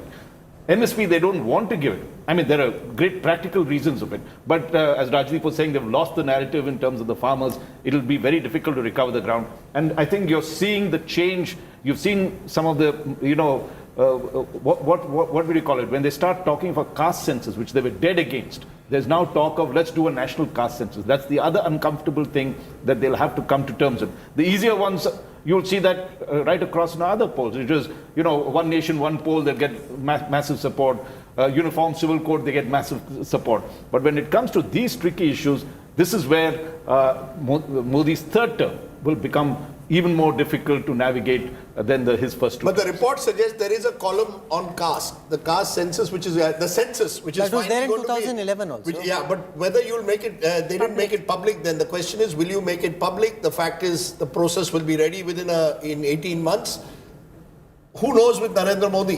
Whether by 2026 he sees the possibility that I will trump my rivals by saying, okay, I'm going ahead and putting out Rajat, what's your reading within the BJP? Will they go ahead and do this caste census? Will they make the details public? Again, I would agree with Rajdeep. It is dependent on a lot of intermediary events that happen. If they are able to consolidate a couple of states in these 4 elections and they're able to do something in Bihar as well, if they win Bihar, I don't think they would go with a caste census. If things start changing even there, Prime Minister Modi will do everything under his right to actually go back and course correct on the Samajwadi issue. Let me show the response to that question. We asked people this question. Should there be a caste census? And I want to compare with the last poll because it shows how the mood has changed. 59% earlier said yes, there should be a caste census. That's now gone up by 15% to 74. Earlier, 28% said no, there shouldn't be a caste census. That's now come down. So what that shows is that there is a polarization of opinion, not just among BJP supporters, because that's only 37% of the national vote. 74% Yashwant Deshmukh are saying hona chahiye caste census? Because they feel like, do it. I mean, what are you fearing of? I mean, it's more like, because the thing is, scheduled caste, scheduled tribe were always taken part as the census details. You get all the details and each and every caste within the scheduled tribe and scheduled caste. Now it is only a question of adding the OBC part of it. It might be a political issue for you for implementation on the issues of reservation and everything, but as far as the common man is concerned, getting him or her counted, and big number, almost 50% of this population belongs to that OBC category in that way. I mean, that way. So for them, it is a question. Okay, what's the problem? You know, I am. No, but there are many problems. I tell you, it's a political problem. You know, it's what they say. It's a political problem for you. It's not a problem for me. You know, you ask me, I am willing to tell my caste. So it's a problem for you. You are asking it or not. So but Sanjay Jha, if it's so simple, why can't the Congress begin by implementing it in Karnataka? You already have a state government. You have a poll over there. The poll has been done. You have the caste data. Make it public. Well, Rahul, I have never quite understood why this data is not made public. And for the simple reason that if you look at the Bihar caste survey that was done, it was pretty apparent that this is a matter that should concern all of us. I mean, the data was disturbing. 85% of the people are backward, 15% are forward. That's pretty much as we expected. But look at the number of people who are graduates, 7%, postgraduates, 1%. 4% of the people having two-wheelers and 1% of the people having cars. I mean, tells you that the level of aggravated inequality in this country should worry us all. And I haven't understood why politicians in this country don't bite the bullet, because they will have to. It will make you frame better policies. You see hypocrisy here, that in Karnataka where there is a caste census, it's not made public, and Rahul Gandhi is claiming everywhere else, karo re, khud kiya hua, usi ko public karo. Did the caste census and selectively leaked the part of it which said that Vokaligas are, Lingayats are not 18-17%, only 12%. So there was also selective leak of that caste census when Siddaramaiah was last time Chief Minister. Rahul, in Indian politics, where you stand depends on where you sit. It's very simple. In 2009, when Veerappa Moily was trying to drive the whole caste census through the Congress party, there was resistance because there was a feeling that this would open up a Pandora's box. The moment you're in opposition, you realize that this is an opportunity for you to project yourself as a party that stands for the OBCs in particular. I think one of the biggest changes in Indian politics in the last 10 years or 20 years now is the OBCization of Indian politics, and where Narendra Modi has really dramatically changed the BJP's fortunes, is made the BJP much more of an OBC party than it ever was in the Vajpayee-Advani era. Now the Congress needed to compete with that. How do you compete with that? You tell the OBCs, look, jitni abadi utna haq. And you completely try and change the narrative and therefore make caste census central to your political agenda. You didn't do it in government, you do it in opposition. And Siddaramaiah knows that if he is to bring out the caste census, it will unleash all kinds of forces in Karnataka, Vokaligas, Lingayats, Kurubas, and will you be able to handle it? But then Siddaramaiah should speak to Rahul Gandhi and explain the problems in doing it. Look, as I said at the very outset, where you stand depends on where you sit. And I think one of the challenges in handling, I don't think personally there's anything wrong, and there should be, as a pure academic exercise, at least as a caste census. Well. I mean, in Maharashtra, all kinds of numbers are being thrown up as to what is the Maratha population. No, but there is a problem. Nobody knows the exact number. It's not that simple. I'll tell you why. Because there are many people who will claim to be of a particular caste. When the census happens, you can give any caste, right? Now, the enumerator who comes, how is he qualified to verify what caste? If I want to claim we can't, but I'm saying the other people who will claim to be, say, a tribal or a Dalit or an OBC, and they'll all want to be in that category. Rahul, which is what happened in 2011. Rahul, if you want, where there is a will, there is a way. My problem in Indian politics is so polarized that the moment you are in opposition, you say one thing, when you are in government, you say the other, and the other side does exactly the opposite. You don't want to give you don't want to give your opponent even the slightest political advantage on what ideally should be issues that should be discussed by dialogue. So this is Parliament. Even Chidambaram, for that matter, when he was looking after the census efforts, he came out with an intellectual justification. What Rahul is actually saying here, that you cannot in a guaranteed way say that the data that you have acquired is actually correct, legitimate, because who is claiming to what caste? They might be saying that Mr. Chidambaram is the head of the manifesto committee of the opposition. And by the way, this caste boogie, this started off with Christoph Jefferlot writing articles after articles in Indian Express, and I think the core think tank of the Congress party believed that perhaps this is the only plan that they need to stick on, and they have been sticking, and they have now forced Prime Minister Modi also to a great extent to come out of this Hindutva Rashtravad image and combine Samajwad in his overall thing. No, he's absolutely right. This is what I have heard. there's an intellectual group of intellectuals which convinced the Congress leadership that if you want to compete with Hindutva, the only way you can do it is by raising caste consciousness. Beyond politics, I think what the common man also understands or says, or likes to say in here, you have an affirmative action policy in place, constitutionally in place. You need to have numbers to implement that. You cannot implement affirmative action without numbers, without data. So there is a strong case that if you want, either you remove that entire affirmative action policy from the constitutional obligation, or if you want to implement it, then you need to have data. All of us in the studio are speaking as up. And please look at it from an OBC perspective. They are the majority. OBC plus Dalits plus Adivasi are the majority. Here are 1, 2, 3, 4, 5, 6. I'm OBC in 3 states. Yeah, in 3 states, but not in your. That's a good one. That's a good one. Not in your state. Not no. So you may want. What do you mean OBC? I'm OBC. I'm not even sure because even I have minority. Therefore, Rahul, those who feel left out, it again comes down. A lot of it, and Sanjay Jha alluded to it, inequality is an issue. Across this country, it reflects in different ways. Some believe that a caste census would resolve their inequality issue. It's like reservations. At the end of the day, there are large numbers of people who see reservations as the only weapon by which they can have something remotely like a level playing field. So while we sit here in the studio with our, dare I say, upper caste privilege and say, do we need a caste census? Will it open up all these fault lines? There may be others out there who genuinely believe that this is the only way that they will have anything like a level playing field. It's good politics but bad economics. And they're massive. They're politicians, they're not economists. They don't care about economics. And I think Prime Minister Modi would be the first one to dish away the economic logic if it comes to any threat that comes to his core politics. I'll give you an example. I believe after that 10 years like today, Rohini Commission, all of these things you will hear much, much more. Because once this caste survey and those data will trickle in, he would want to see some kind of a pivot around which he can come in and become a greater messiah of all these sub-reservations within the reservation class. Can I just explain? Rahul, just to say, today Prime Minister Modi is to meet Union of Government Employees for the first time in 10 years. What's on the mandate? Do we bring back the old pension scheme or not?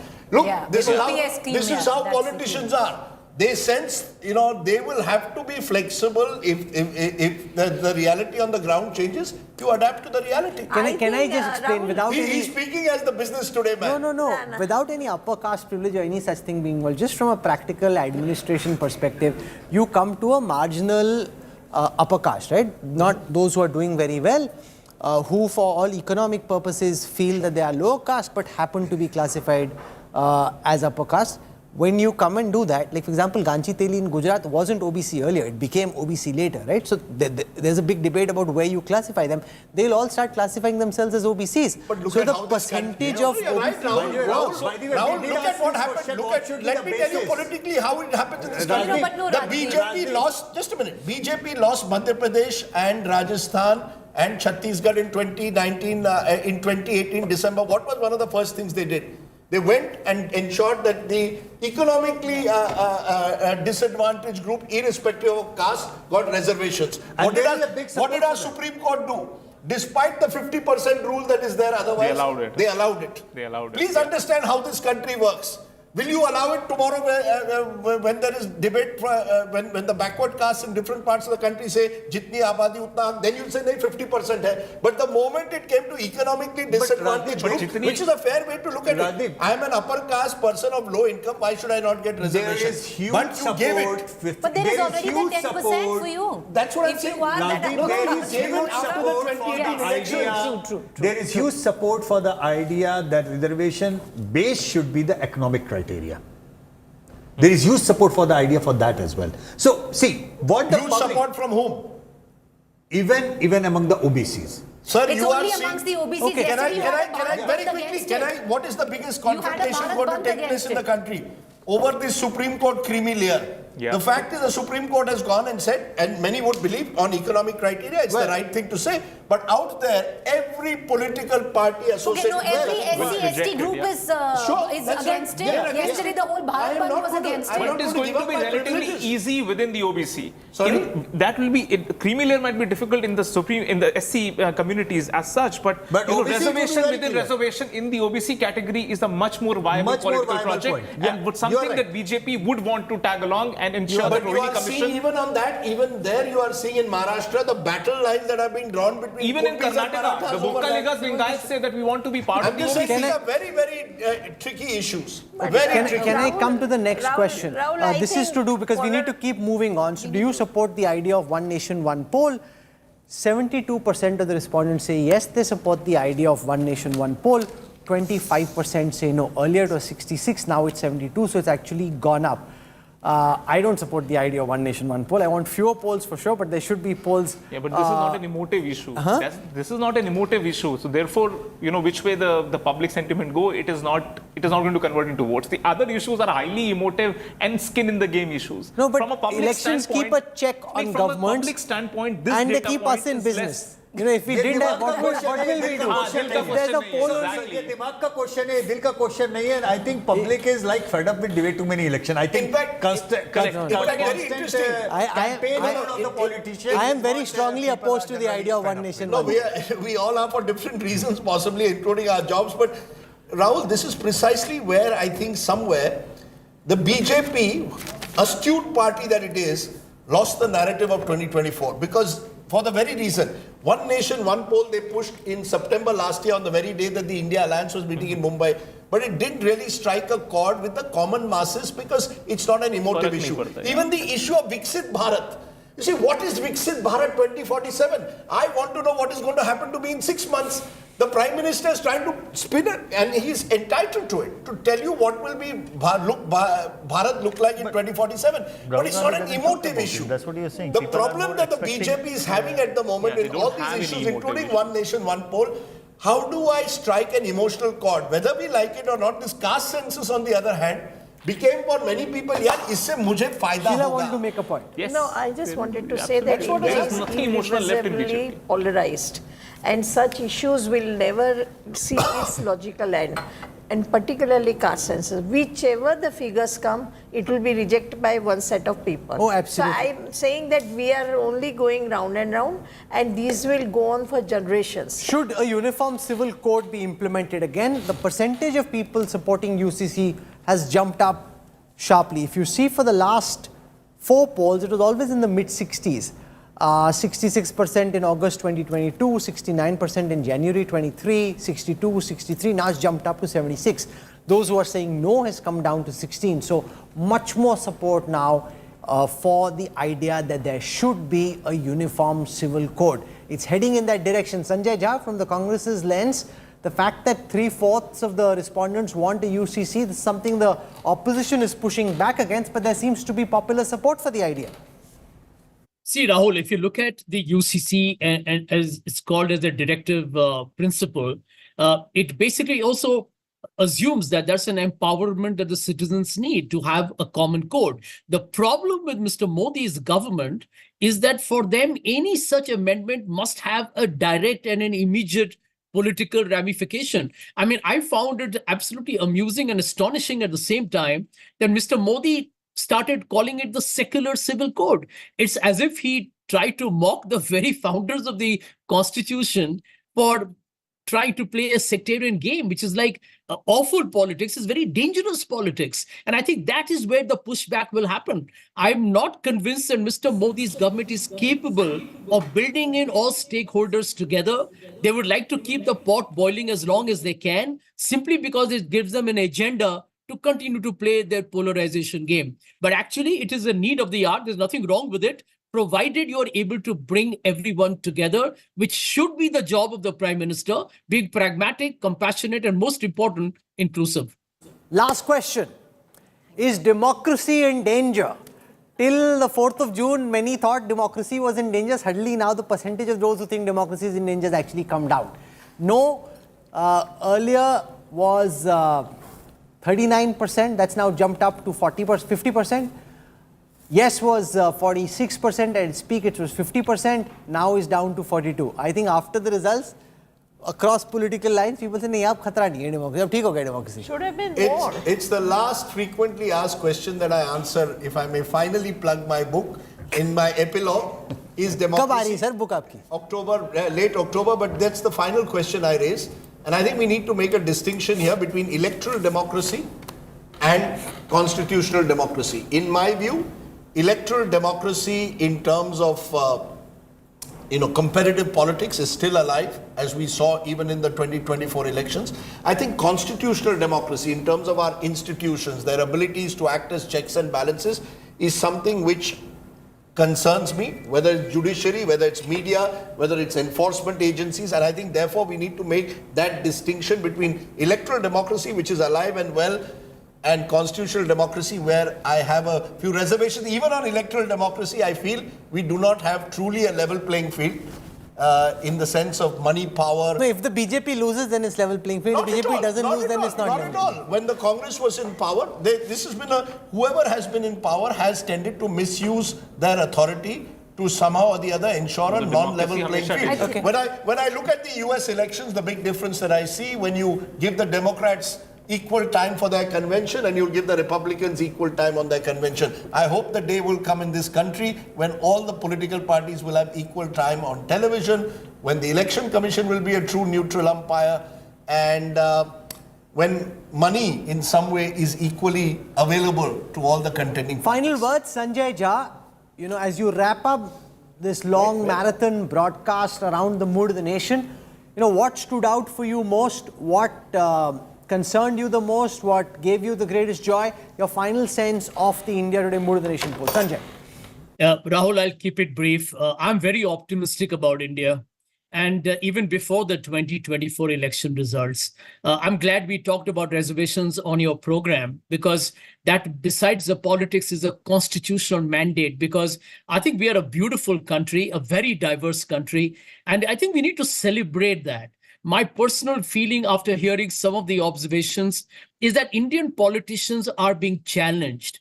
Mr. Modi was seen as infallible. I mean, the authoritarian, very popular leader, extremely charismatic, who could go on forever. I mean, there is a pause and there's a pushback, and probably I think the whole imagery is dented. And I think that tells you that eventually the power will be with the people, and they will speak from time to time. And they will send messages. I think Gen Z, we haven't talked about them, Rahul, but I feel Gen Z, the new young of India, are not happy with what is given to them. They are questioning people. And therefore, I want to wrap up by saying to all politicians, final words from you. I want to be slightly bipartisan here. There is... Complete what you're saying, Sanjay. 10 seconds. My simple point is I'm very optimistic about India, and I think politicians need to be questioned more than they have been so far. What's your one final takeaway from the mood of the nation? I think BJP's core cookbook for Indian politics, the core agendas, emotional agendas have been achieved. What is the next act? You need to outweigh it, be creative around it, be more appealing to the newer set of voters, newer bulge of demography that is coming in, reorient yourself. I think the first 10 years we've seen fabulous amount of governance, stable polity, etc. These next 5 years do not promise to be that stable. Therefore, the BJP, and led by Prime Minister Modi, will have to be extremely creative and on their feet to constantly innovate and do not give space for the opposition. Preeti. I think the mood of the nation is shifting. If you just look at the data that you've got, you look at how it's changed. Even if you talk about the caste census, how dramatically it shifted. You look at the MSP, how dramatically it shifted there. Even the political micro data points, Rahul, I feel suggest to me that the mood of the nation is shifting, not dramatically, but it is. Sheila. I think anxiety and stress level has increased so much. For whom? For everybody across the all. Why are you anxious and stressful? Of course, very much. It's you can't go for shopping the way many years back we were used to shop and all. Everything costs money and much higher. So I think if given, I don't have an access to Prime Minister, but if I had, I would tell him that out of 24 hours, all working hours of the day, he should just attend economy. attend to the economy. Rahul, public perception is all about dil or dimag ki jang. You know, once the emotive issues are on the higher side, then the economic issues, they're all on the back burner. But once the emotive issues are down or the economic distress is on the higher side, then emotions don't really work. People think about they're running the kitchens first. Just like Sheila mentioned that many people look at the way, is my quality of life is the same as it used to be? So people are eternally optimist. India is eternally optimist that thinks अच्छे दिन आएंगे. All right. लेकिन क्या अच्छे दिन आ गए हैं? इसके ऊपर there is a variety of shades of opinion on that. But at this point of time, if I have to tell the ruling class to look into, it would be one and only one thing, that's the economic distress. Okay. Do something about it. Otherwise, emotions have only a kind of a, only to certain extent it worked. After that, the hard economics hits you. Rajdeep, final takeaway. I think what has happened, Rahul, is that this country has gone through 5 bruising years. 2 years of it went in COVID. There was lots of legislation that was polarizing. You saw farmers on the street. You've seen students coming on the street on paper leaks. It's been a bruising 5 years, and a lot of people have lost out. Stagnant incomes, for example, even as they see before them a billionaire Raj. So you've got a billionaire Raj on one side and you've got stagnant incomes on the other. And I think while people have trust in Mr. Modi, as your survey shows, in terms of the fact that he remains Neta number 1, there's also a hankering for change, hankering for new ideas, new ways, a new imagination. People want a new image. Nothing is permanent, Rahul. And therefore, I think I contrast your Mood of the Nation 2024 with Mood of the Nation 2019 August. Then there was a sense of euphoria that Mr. Modi was going to take us into the 21st century in a manner that we'd never seen. I think some of that euphoria has dimmed. Some pragmatism has set in. I agree with Yashwant that this remains a very optimistic country. But the optimism always needs to be tempered with realism. And I think somewhere some of the arrogance that had crept in to those in power over the last 5 years are getting a reality check. In that sense, this Mood of the Nation offers a bit of reality check to all sides, to be a little bit more humble, rooted, and care for the last man or last woman on the street of this country. I'll give a cricketing analogy as we end. For the last 10 years, it's been one-way traffic. You've got a lousy bowling attack, bowling lollipops, and the BJP's been hitting ball after ball out of the park and scoring century after century. Post these results, the scenario has changed. The bowling attack is more lethal. They have some boomrahs in there who are moving it around the park. And remember though, you still have the best batsman on the crease. This poll shows the popularity and the rating of Prime Minister Modi more than double that of his prime opponent. You've got strong opponents now. You've still got good batsmen. The question though is, can they bat in a very different pitch? They're having a different bowling attack, a different pitch. The circumstances has changed. The audience is now more hostile. So you have a very interesting cricket match on, which is why the best place to be is as a commentator on India Today TV, where you have no skin in the game. Everybody's only going to give you galis, which is fine. But if you've got no skin in the game, it's a good time to be a journalist, good time to be watching television as well, and let them duke it out. We will wait and see what the next Mood of the Nation offers, because remember, that will be January of 2025, and that will be after we've had at least 3 major assembly elections, and each of them could throw up some surprise or the other. So plenty to look forward to. Thanks very much to all our guests, and thanks very much for watching. Goodbye. See you.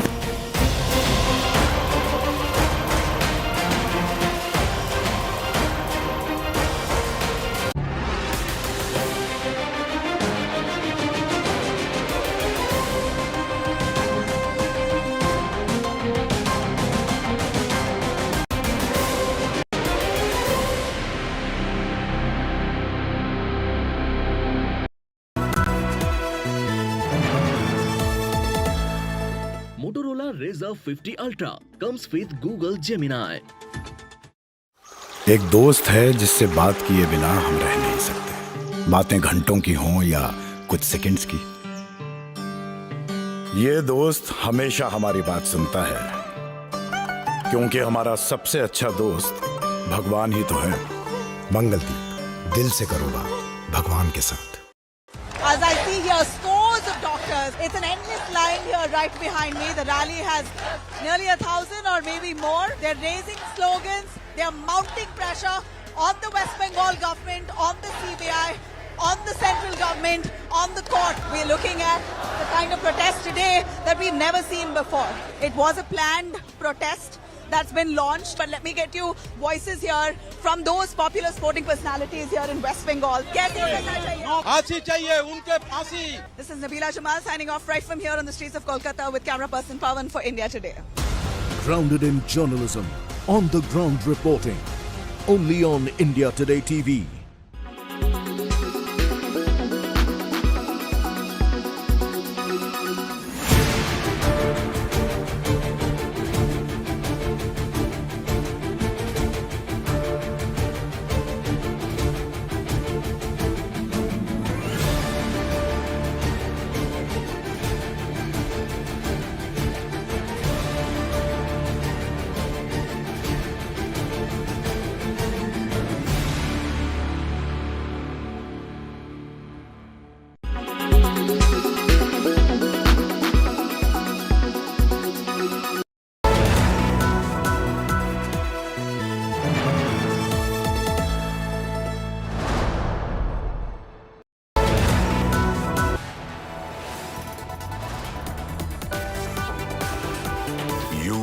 Watching India Today.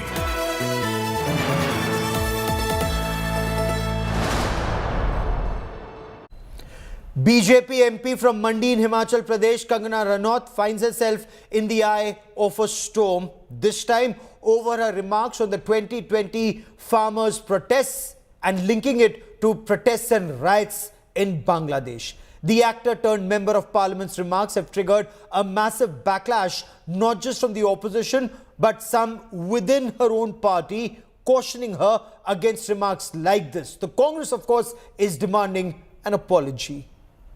यहाँ पे जो farmers protests हुए, वहाँ पे लाशें लटकी थी, वहाँ पे rape हो रहे थे. The queen of controversies has ignited a fresh row. जो बांग्लादेश में हुआ ना, वो यहाँ होते हुए भी देर नहीं लगनी थी. Kangana Ranaut compared the 2020 farm laws protest to the Bangladesh riots. The BJP MP said bodies were seen hanging and rapes were taking place during the stir. China, America. इस तरह की जो विदेशी जो शक्तियां हैं वो यहाँ काम कर रही हैं. And alleged the role of foreign powers behind the unrest. जो बांग्लादेश में हुआ ना, वो यहाँ होते हुए भी देर नहीं लगनी थी. अगर हमारे इतने शीर्ष नेतृत्व जो हमारे इतने सशक्त नहीं होते, यहाँ पे जो फार्मर्स प्रोटेस्ट हुए, वहाँ पे लाशें लटकी थी, वहाँ पे रेप हो रहे थे. और जब वो किसानों के हितकारी बिल जो वापस लिए गए थे, तो पूरा देश जो है वो चौंक गया था. और वो किसान आज भी वहाँ बैठे हुए. उन्होंने कभी सोचा ही नहीं ये बिल वापस होगा. वो बड़ी लंबी प्लानिंग थी, जैसे बांग्लादेश में हुई है.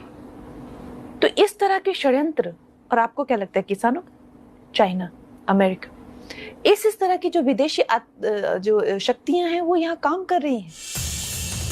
Kangana's statement drew the ire of her own party members. मैं समझदा है कंगना जो बोल रही है उन्हों का अपना मसला, और किसानों के बारे भाजपा जिहड़ा है, मोदी जी ने सानू स्टैंडिंग इंस्ट्रक्शन ने सीधियां ਜਦੋਂ ਸਾਡੇ ਤੇ ਵੀ ਹਮਲੇ ਹੁੰਦੇ ਸੀ, ਉਹਨਾਂ ਨੇ ਕਿਹਾ ਸੀ ਕਿ ਨਾ ਇਹਨਾਂ ਤੇ ਲਾਠੀ ਚੱਲਣੀ ਚਾਹੀਦੀ ਹੈ ਨਾ ਡੰਡਾ, ਇਹ ਕਿਸਾਨ ਆਪਣੇ ਨੇ. ਇਸ ਕਰਕੇ ਸਾਨੂੰ ਟਿੱਪਣੀ ਨਹੀਂ ਕਰਨੀ ਚਾਹੀਦੀ ਔਰ ਉਹਨਾਂ ਤੇ ਇਸ ਤਰ੍ਹਾਂ ਦੀ. ਔਰ ਮੈਂ ਸਮਝਦਾ ਕਿ ਕੰਗਨਾ ਰਣੌਤ ਕੋਲ ਇਹ ਮਸਲਾ ਵੀ ਹੈ ਨਹੀਂਗਾ ਕਿ ਉਹ ਕਿਸਾਨਾਂ ਦੇ ਬਾਰੇ 'ਚ ਇਸ ਤਰ੍ਹਾਂ ਦੀ ਟਿੱਪਣੀ ਕਰਨ. BJP cracked the whip on Kangana and in a statement said they distanced themselves from the MP's remarks and asked her to refrain from making unauthorized statements in the future. An infuriated Congress has demanded an apology from the BJP MP. आजाद हिंदुस्तान में अन्नदाताओं को बलात्कारी और हत्यारा पहले कभी नहीं कहा गया है.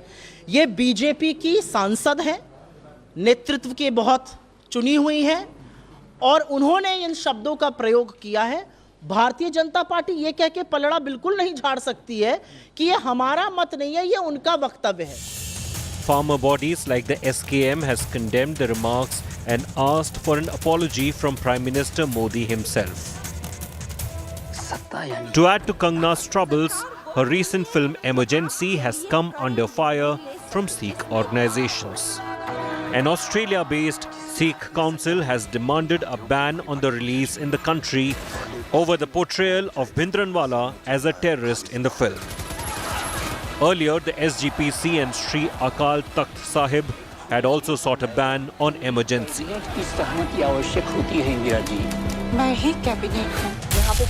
Ranaut's comments come at an awkward time for the BJP, with assembly elections in Haryana just weeks away. Her remarks could further inflame farmers' outrage against the BJP, potentially impacting the party's poll prospects in the state. Bureau Report, India Today. Uttar Pradesh Chief Minister Yogi Adityanath stoked a huge controversy with his Hindu batenge to katenge remark. In a clarion call for Hindus to unite, the Uttar Pradesh Chief Minister said Hindus must unite or India will face the same fate as Bangladesh. This has triggered a massive response from the opposition that accused Yogi Adityanath of divisive politics ahead of elections. जब हम एक रहेंगे नेक रहेंगे तभी नेक रहेंगे बटेंगे तो कटेंगे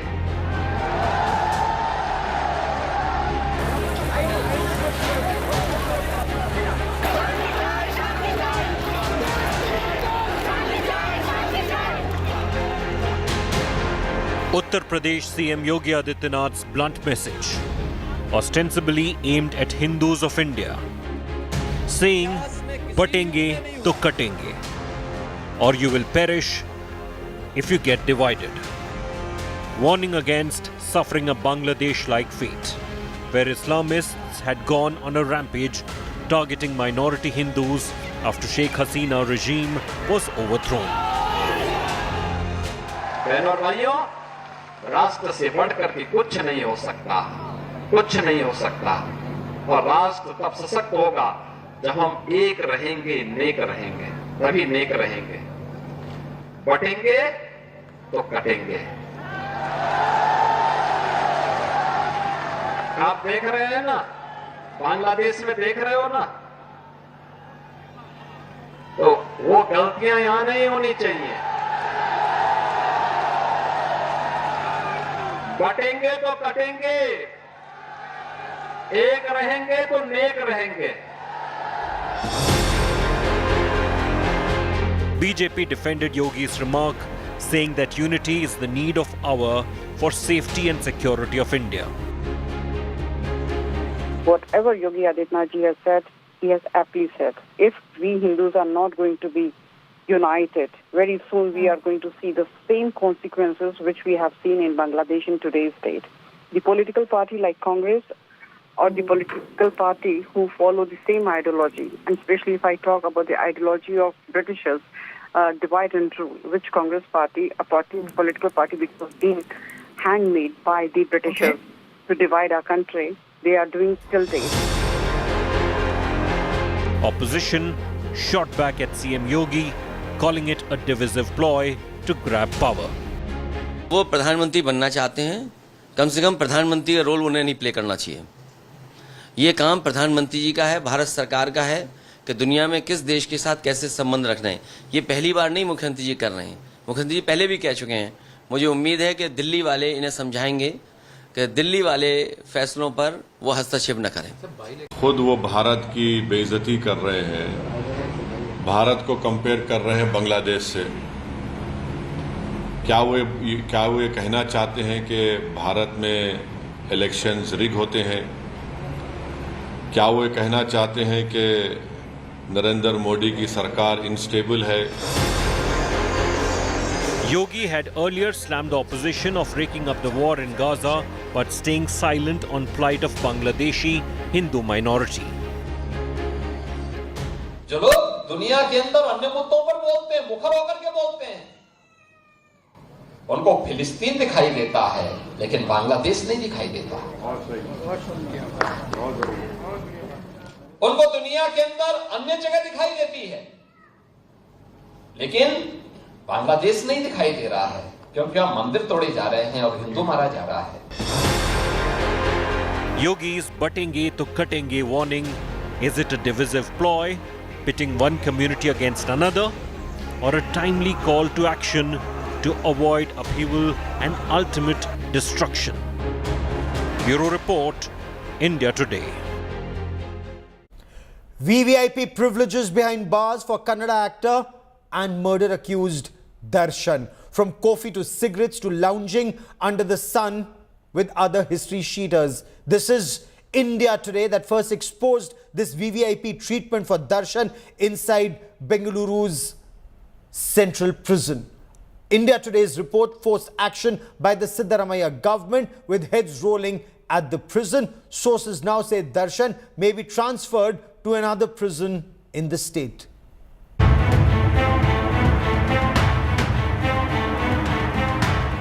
A coffee mug in his right hand, cigarette in his left hand. A relaxed conversation with a group of 3 people. This picture of murder accused actor Darshan sitting with rowdy cheater Wilson Garden Naga, co-accused Kulla Sina and his manager Nagaraj has now snowballed into a huge controversy. The photo was allegedly taken inside the Parapanna Agrahara prison. Another video accessed by India Today, Darshan along with rowdy cheater Dharma can be seen speaking to another criminal Satya, who is now out of jail, on a video call. Wilson Garden Naga, who was spotted with Darshan, is a dreaded gangster and a murder accused.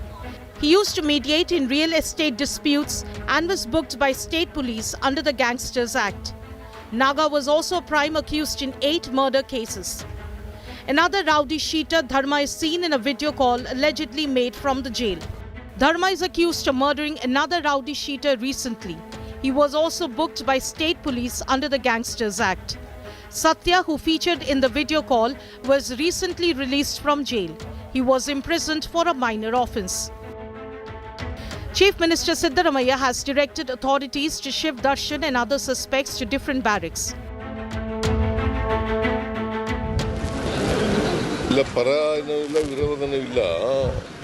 But there is a lapse on the part of the officers concerned. ಇನ್ನು ಕೆಲವರನ್ನು suspend ಮಾಡಬೇಕಾಗಿದೆ. ಇವತ್ತು home ಮಿನಿಸ್ಟ್ರಿಗೆ ಹೇಳಿದ್ದೀನಿ, ಅಲ್ಲಿ visit ಮಾಡಿ ಯಾರು ಇದಕ್ಕೆಲ್ಲ ಅವಕಾಶ ಮಾಡಿಕೊಟ್ಟಿರ್ತಕ್ಕಂಥವ್ರು ಯಾರು ನೋಡಿ ಅವ್ರ ಮೇಲೆ ಕ್ರಮ ತಗೋಬೇಕು ಅಂತ ಹೇಳಿದ್ದೀನಿ. State Home Minister MG Parmeshwara issued orders suspending prison officials and sought a report from the DG after India Today exposed the rot in jail. Every point of time, there are people who head this prison to take care of this prison. It is those people the negligence happens. Like this incident, it has happened. So we will take all the necessary precautions. That is why we have suspended the senior most officers. Sources say the government will move Darshan either to Belagavi or Bellary district jail. While the Congress government said that an internal inquiry was already underway, the BJP demanded a judicial probe. Suspend common हो गया. 10-15 दिन के बाद उनको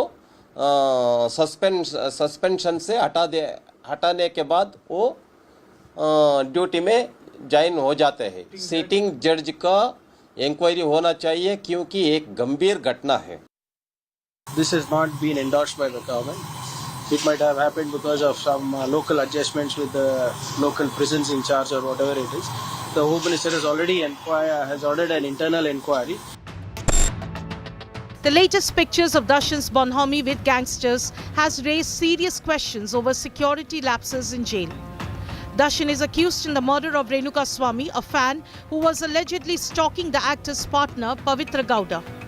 Pavitra, an actor, is also an accused in the Renuka Swamy murder case. With Anaga Keshav, Bureau Report, India Today. Well, that is all we have time for on this broadcast. Many thanks for watching. News and updates continue on India Today. Stay with us.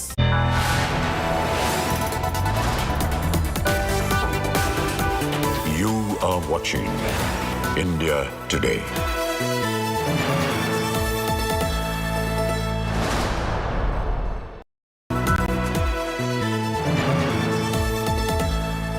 Motorola Razr 50 Ultra comes with Google Gemini. एक दोस्त है जिससे बात किए बिना हम रह नहीं सकते, बातें घंटों की हों या कुछ सेकंड्स की। ये दोस्त हमेशा हमारी बात सुनता है, क्योंकि हमारा सबसे अच्छा दोस्त भगवान ही तो है। मंगलदीप, दिल से करो बात भगवान के साथ। Motorola Razr 50 Ultra comes with Google Gemini.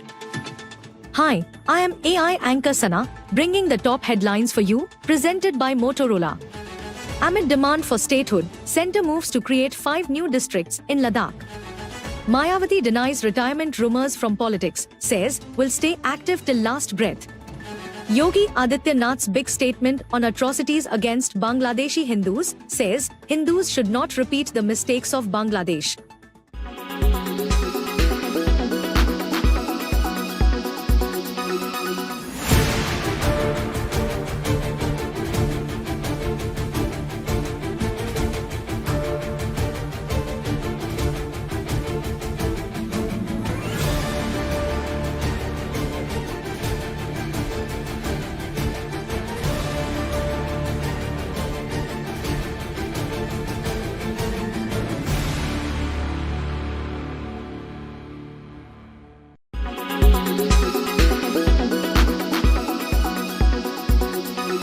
Weather forecast now.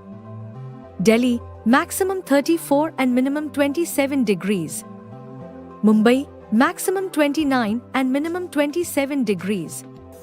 Kolkata, maximum 31 and minimum 25 degrees. Bangalore, maximum 27 and minimum 20 degrees. Chennai, maximum 35 and minimum 27 degrees.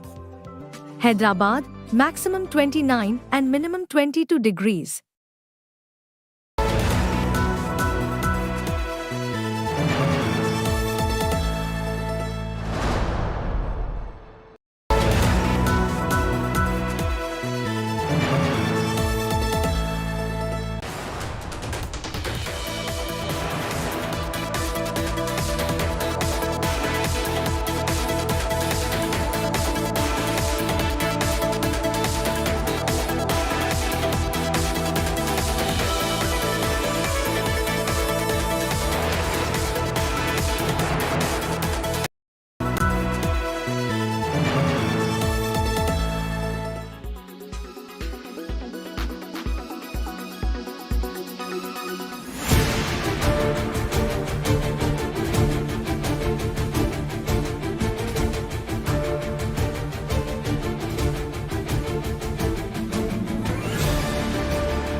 Sir, decadal census का एक सवाल है, काफी लंबे समय से चला आ रहा है, तो क्या उस पे कोई क्या? सर, सेंसस का, पॉपुलेशन सेंसस का वो करेंगे, कोई डेट बता सकते हैं? उचित समय पर करेंगे, आप चिंता मत इसी करो। से जुड़ा हुआ एक और सवाल जब तय करेंगे तब मैं घोषणा करूंगा कैसे होगा, कब होगा, कैसे होगा। राहुल गांधी को जो बोलना चाहिए वो तो बोल नहीं पा रहे हैं। कास्ट सेंसस कर्नाटक में क्यों नहीं ओपन कर रहे हैं? कांग्रेस की शासन है, समय पर होगा। लेकिन राहुल गांधी अब धर्म तो बता ही नहीं रहे हैं, इनका किस कास्ट में आएगा? अपना भी बताना चाहिए ना। समय पर जो कास्ट सेंसस होना है होगा, नौटंकी से नहीं होगा। ये परसेप्शन की राजनीति कर रहे हैं।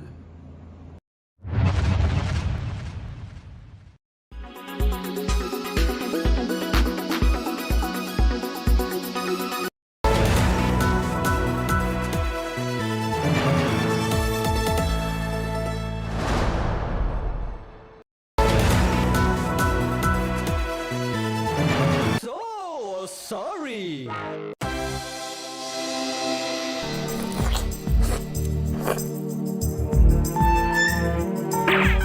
Only 2 minutes. मैं यहाँ तू वहाँ, मेरी जमानत को ना।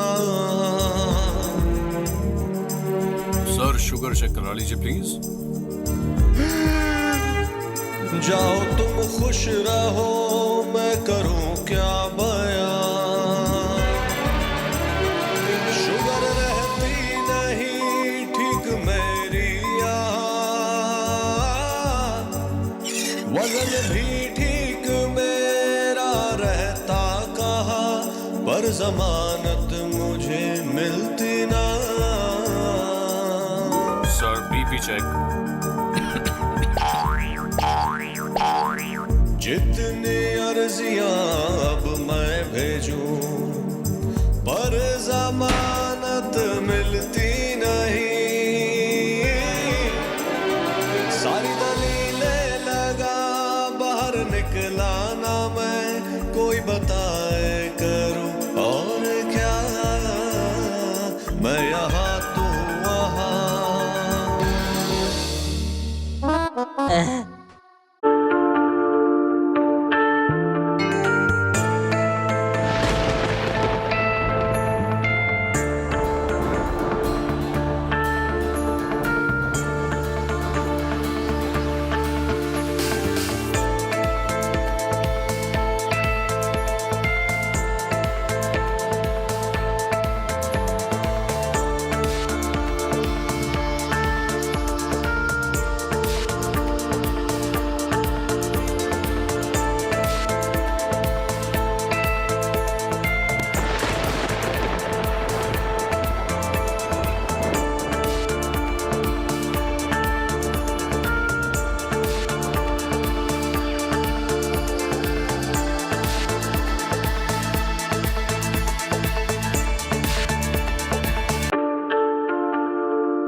Presented by JK Tyre, Desh Ka Tyre. Co-presented by New Seltos with Kia Connect. Tech is now badass.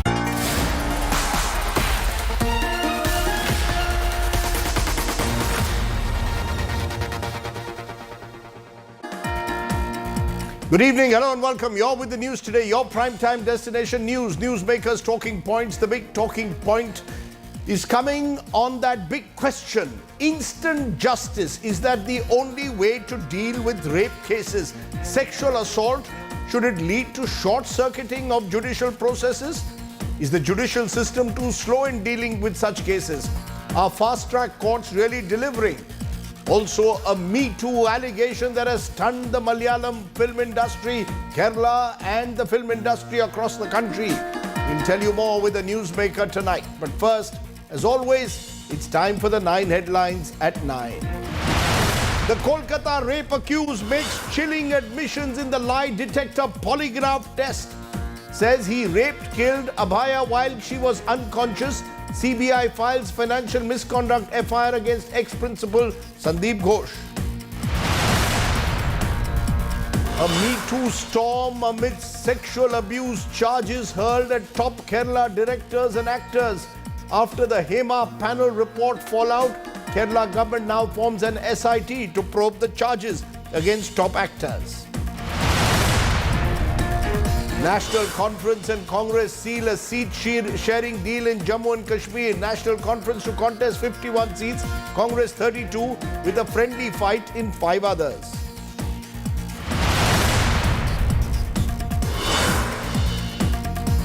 BJP reprimands its MP Kangana Ranaut for her remarks drawing parallel to the farmers' protests and Bangladesh riots.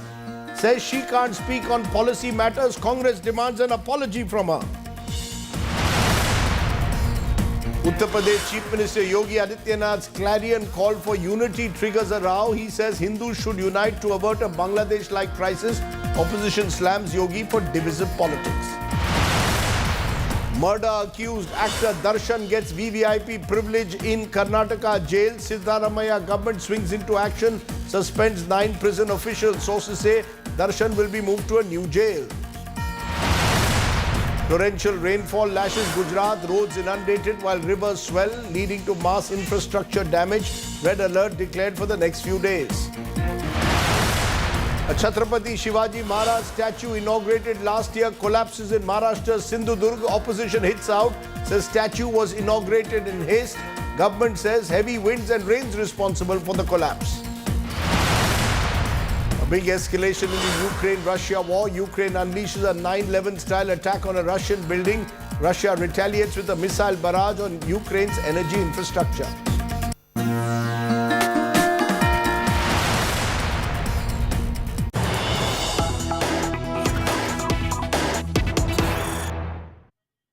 But first tonight, the very latest coming in from Kolkata, where the political temperature has escalated ahead of what is being described as a Nabarna Abhijan march in Kolkata tomorrow by a students' body, but backed by the BJP. They intend to march towards the state secretariat.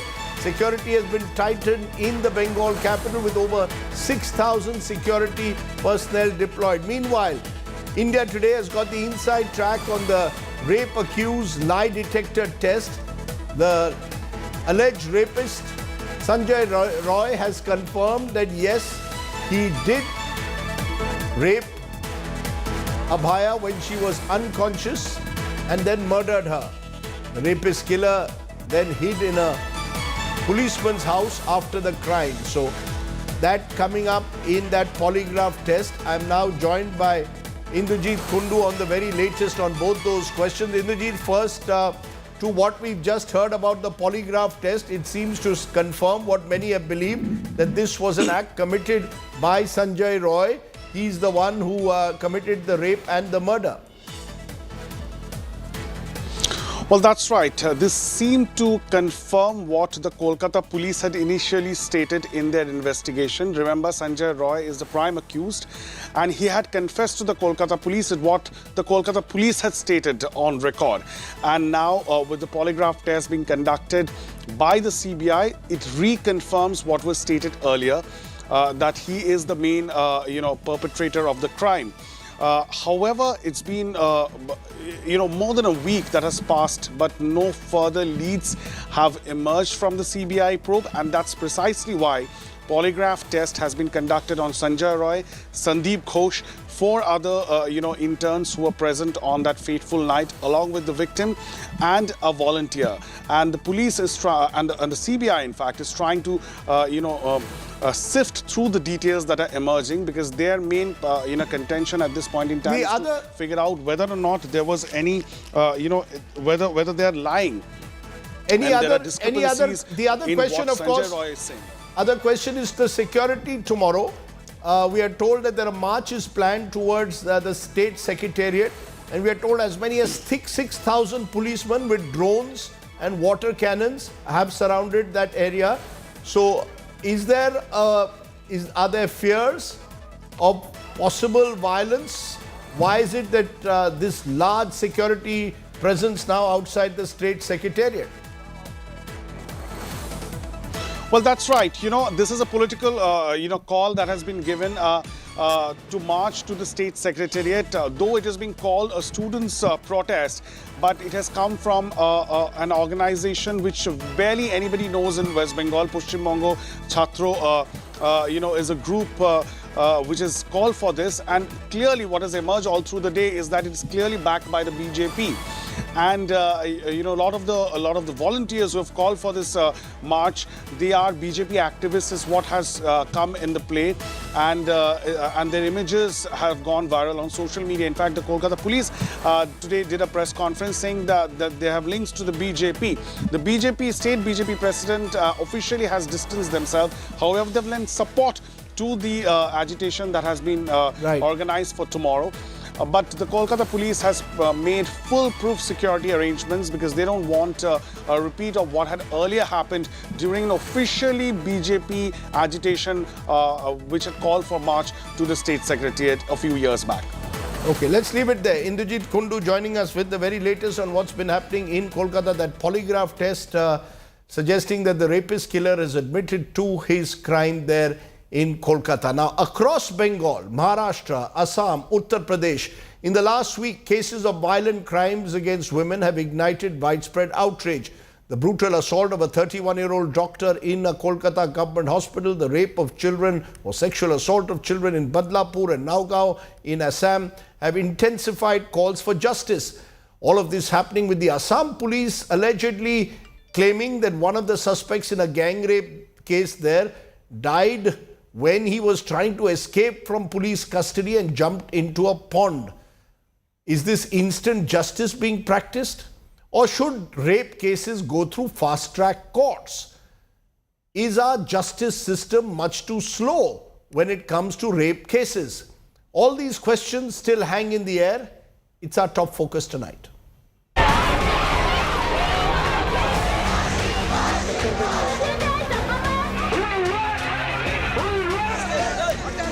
Angry citizens on the street demanding justice for rape victims.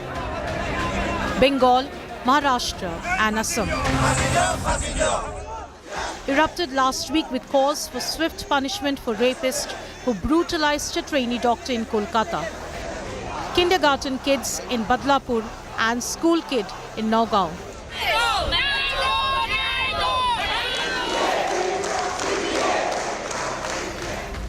In Assam, one of the suspects died in custody soon after his arrest.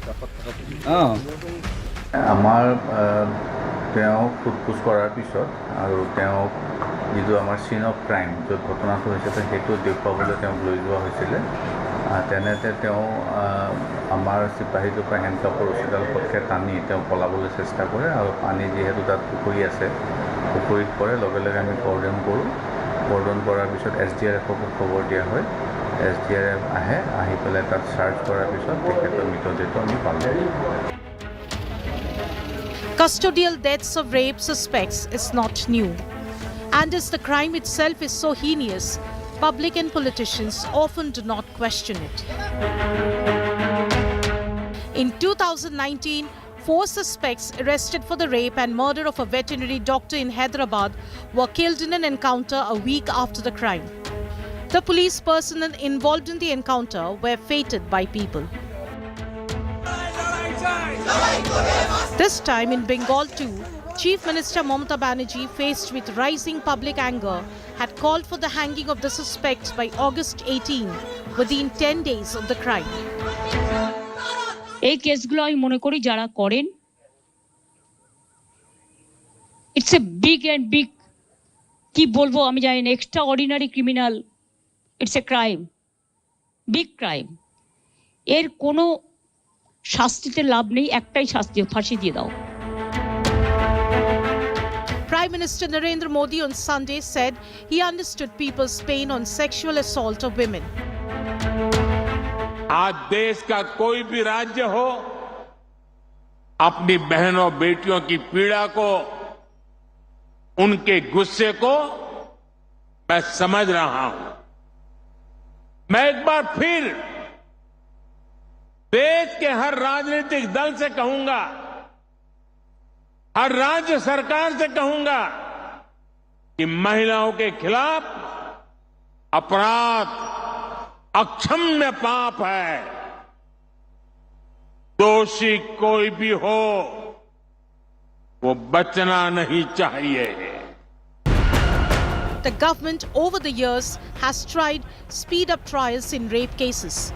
From October 2019, the centre has been implementing a scheme to set up fast-track courts for trial in rape cases. The Law Ministry this year, in reply to a question in the Lok Sabha, said 757 fast-track special courts have been set up in 30 states and union territories till December 2023, which have disposed of more than 214,000 cases. Incidentally, only 3 fast-track special courts are functional in West Bengal, according to the government statement. Bureau Report, India Today. So how does one ensure justice for rape victims in a country where approximately 90 sexual assaults are taking place every day? Instant justice, is that the only way to deal with rapes? Is the judicial system far too slow? Are fast-track courts that the governments have set up at the centre and state simply not delivering? Joining me now is Rimjim Sinha. She's a social science researcher at Presidency University, Kolkata. I'll be joined by Tanveer Ahmed Mir, senior criminal lawyer. Miran Chadda Borwankar is former police commissioner of Pune. And Swapna Pramod Kode is advocate at the Mumbai High Court. I appreciate all of you joining us. I want to come to you, Miran Borwankar, first. Do you believe that instant justice is the way forward? There's already question marks over what happened in Assam. One of the suspects allegedly was trying to escape, fell into a pond and has died. Do you believe that short-circuiting the legal process, we saw it in Telangana a few years ago, for a rape victim was killed in an alleged encounter? Is encounter justice in rape cases acceptable to anyone? No. To my mind, it is definitely not the solution. But I would like to quote a commissioner of police Mumbai when the organized criminals had gone out of control. He said, I know it is a wrong medicine, but that's the one which is working. So people are so sick of criminal justice system, which has a pendency of 50 million cases. When we should have 50 judges per million, we have 20. When we should have 220 constables, police officers per 1 lakh, we have 150 or 160. So when we are not investing, when we are going in for quick fix solutions, then naturally people have lost their patience and they are seeking instant justice. No, is there pressure therefore on the police also? Is the police under pressure to deliver instant justice? As you said, there is anger among the public. The public is angry. The public has no problem, it seems, at least a large section of it has no problem with this idea of instant justice, even if it short circuits a legal process. You've got a chief minister of Bengal saying, hang the guilty. You've got other political leaders also talking about capital punishment in such cases. So you've got capital punishment pressure on one side, and you've got the police also under pressure to deliver some kind of instant justice. Yeah, sure. I have had officers telling me, Madam, यह case से काहीच होणार नहीं. इस case का and में कुछ नहीं होने वाला, उड़ा दो. So people and police both are losing patience. And let me tell you, the 6,000 deployment which we will have tomorrow for Bandobast in Kolkata should have been investigating house breakings, murders, rapes, cases of sexual assault. So a policeman is so overburdened with detection, prevention, and these law and order duties that yes, they have come to me and they have said, the only way is instant justice. It's so difficult for police leadership to control its own officers. You're saying officers themselves are saying udalo. Is that what you're telling me? That officers say, sir, udalo? This happened to me when I was joint CP crime. Yes, officers did say, Madam, काहीच होणार नाही ह्या केसेसच्या शेवटी सुटून जातील. Ma'am, nothing will happen. These accused will go free. The only way out is finish them off. Okay. Let me come to Rimjim Sinha for a moment. Rimjim Sinha, you're hearing a voice of a police officer who says there is anger among public that puts pressure on police. Udalo. You know, instant justice should be delivered. Forget about judicial processes that take too long. Would you support that in a case like Kolkata? Would you support capital punishment through a fast-track court?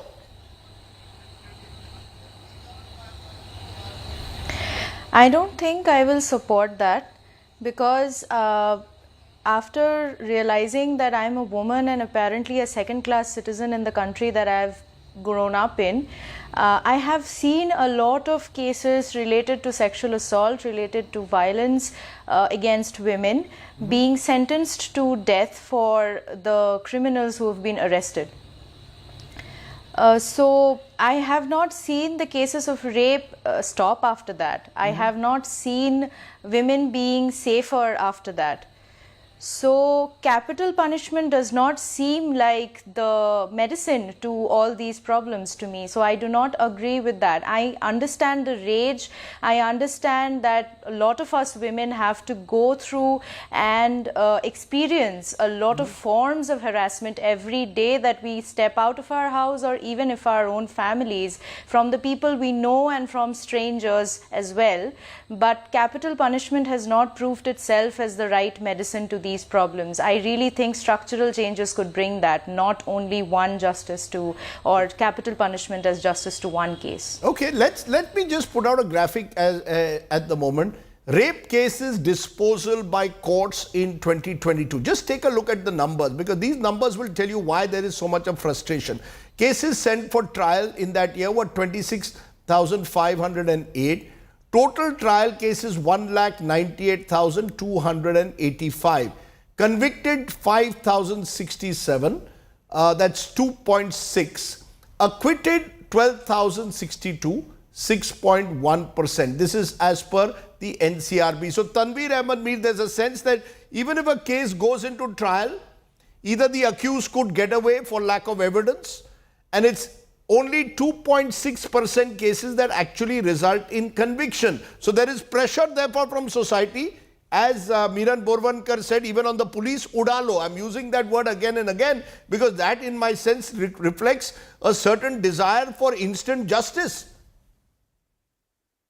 Any police officer, Rajdeep, who says udalo should be dismissed there and then and cannot be encouraged by any stretch of imagination. If Madam Commissioner said that I have had officers telling me कि इस case का क्या होगा बाद में accused acquit हो जाएगा उड़ा दो, she needed to dismiss that officer there and then and initiate a disciplinary inquiry against him. Well, let me tell you an example, Rajdeep. I defended Kuldeep Singh Sengar in the Unnao rape case. As against the order of the then Honorable Chief Justice that finished 2 cases in 40 days, we finished it in 32 days. Take any case, let's take this Calcutta case. Did you have any qualms about, may I just stop you, did you have any qualms about defending someone like Kuldeep Singh Sengar who appeared prima facie and accused in a very heinous rape case? Why should I have? I am a criminal defense lawyer. The society bestows the responsibility of defense on my shoulders. I'm supposed to defend. That's what democracy and rule of law is all about. In Calcutta case, if the police, are worth their salt, what they should be doing is immediately file a charge sheet. What do you require? You require a DNA positive. You already have a CCTV footage. You need a biology positive. File the charge sheet, go for a day-to-day trial, and let the verdict be passed within a month and a half. Justice is served. You see, that's in what seems to be an open and shut case now in Kolkata, given the fact that even the polygraph test and the CCTV footage, the DNA test, the polygraph test may not have any evidentiary value in a court of law, but the DNA case, the autopsy, the post-mortem, all of them seem to suggest that they found the right accused. My point is, look at the numbers I put up. Only 2.6% cases are resulting in conviction. Naturally, there's anger among people. People believe that with good lawyers like Tanveer Ahmed Mir on the side of the rape accused, they will get away. No, the point is, are the cops worth their salt? Are they investigating the cases properly? Are they bestowing the responsibility which the society put on their shoulders? If you are compromising the cases in your police stations, if you are not going on the sites and making maps there, if you are saying that we went on the spot, but you are having a cup of tea in your police station, I can understand. You see, there is certainly a problem of lack of infrastructure. Our sub-inspector gets a salary of 55,000 rupees. How many people do we have? No, you see, this is now passing the buck and saying, the criminal justice... Sorry, I must come here very strongly. Yes. No cop worth his salt in a democracy ruled by the principle of law can ever say that there is a societal pressure. Why did you wear the khaki uniform then? Were you worth it? I asked you, sir, about the criminal justice system being dilatory. You're saying the police have much to answer for. I'll allow for a moment. Let Miran Borwankar respond to what you've just said, and then I'll come to Swapna Kode. Miran Borwankar, you want to respond? Tanveer Ahmed Mir says, look, first of all, this udalo cannot work in a democracy. We are a civilized society. Policemen cannot take the law into their own hands. There's a fear that could have happened in Assam. That's the allegation that is being made, that suddenly someone escapes from custody and drowns in a pond. The fact, though, is Is the police simply incapable of ensuring convictions in these cases? So I take a strong objection. Sitting in the air conditioner rooms, you can pass lots of critical comments about police officers and policemen. Of course, we do not allow them to go free and to take lives of people. Police leadership stands by rule of law. We don't allow that. But I was just only mentioning that a policeman or a policewoman is a person. We forget that. We put them for 6,000 of them on duty, when we also expect them a very high standard of investigation, prevention of crime. At the same time, we are asking them to have a monitor women help desk, children help desk, do bandobast, do VIP duties. Please understand, you must have the international standard of 220 police stations per lakh of the population. Then you hold us responsible. I can say with full certainty that most of the police officers do best kind of investigation as per their capacity. But they do lose patience when they see criminals against whom they have filed strongest possible evidence go scot-free. Can I for a boy? Yes, Tanveer Ahmed Mir, you wanted to respond and then I'll come to Swapna. That's right. I agree with Madam Commissioner that the government is not ready and willing and having the wherewithal, political, financial or otherwise, to provide infrastructure and funding in justice delivery mechanism. You see, the lawyers, the judges, the courts, the police officials and law enforcement agency, after all, do a very important job in the society. If you have, for example, go to any criminal court from Kashmir to Kanyakumari, from Ahmedabad to Dimapur in Nagaland, you will see every court, every judge has on and around, and that this is what I'm talking about, a trial court in India, about 80 to 100 cases a day, out of which a judge has around 30 cases for recording of evidence. If evidence starts in 2 cases, you will have 28 adjournments in the court on evidence cases alone. That is the problem that is faced on account of political non-will in not giving us adequate infrastructure.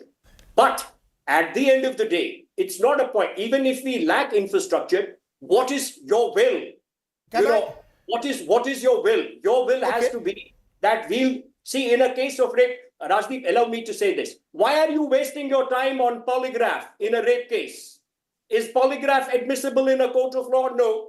Is brain mapping admissible in a court of law? No. Is narco-analysis admissible in a court of law? No. All you need in order to convict the man in this Calcutta case is DNA positive. Appoint a special prosecutor. Let me tell you one thing. I can give you a challenge on my side. If you give me this charge sheet with the kind of evidence I have in 15 days, I'll give you a life sentence in 2 months flat. You're saying, give me this charge sheet, I will put the charge sheet in place in 2 months flat.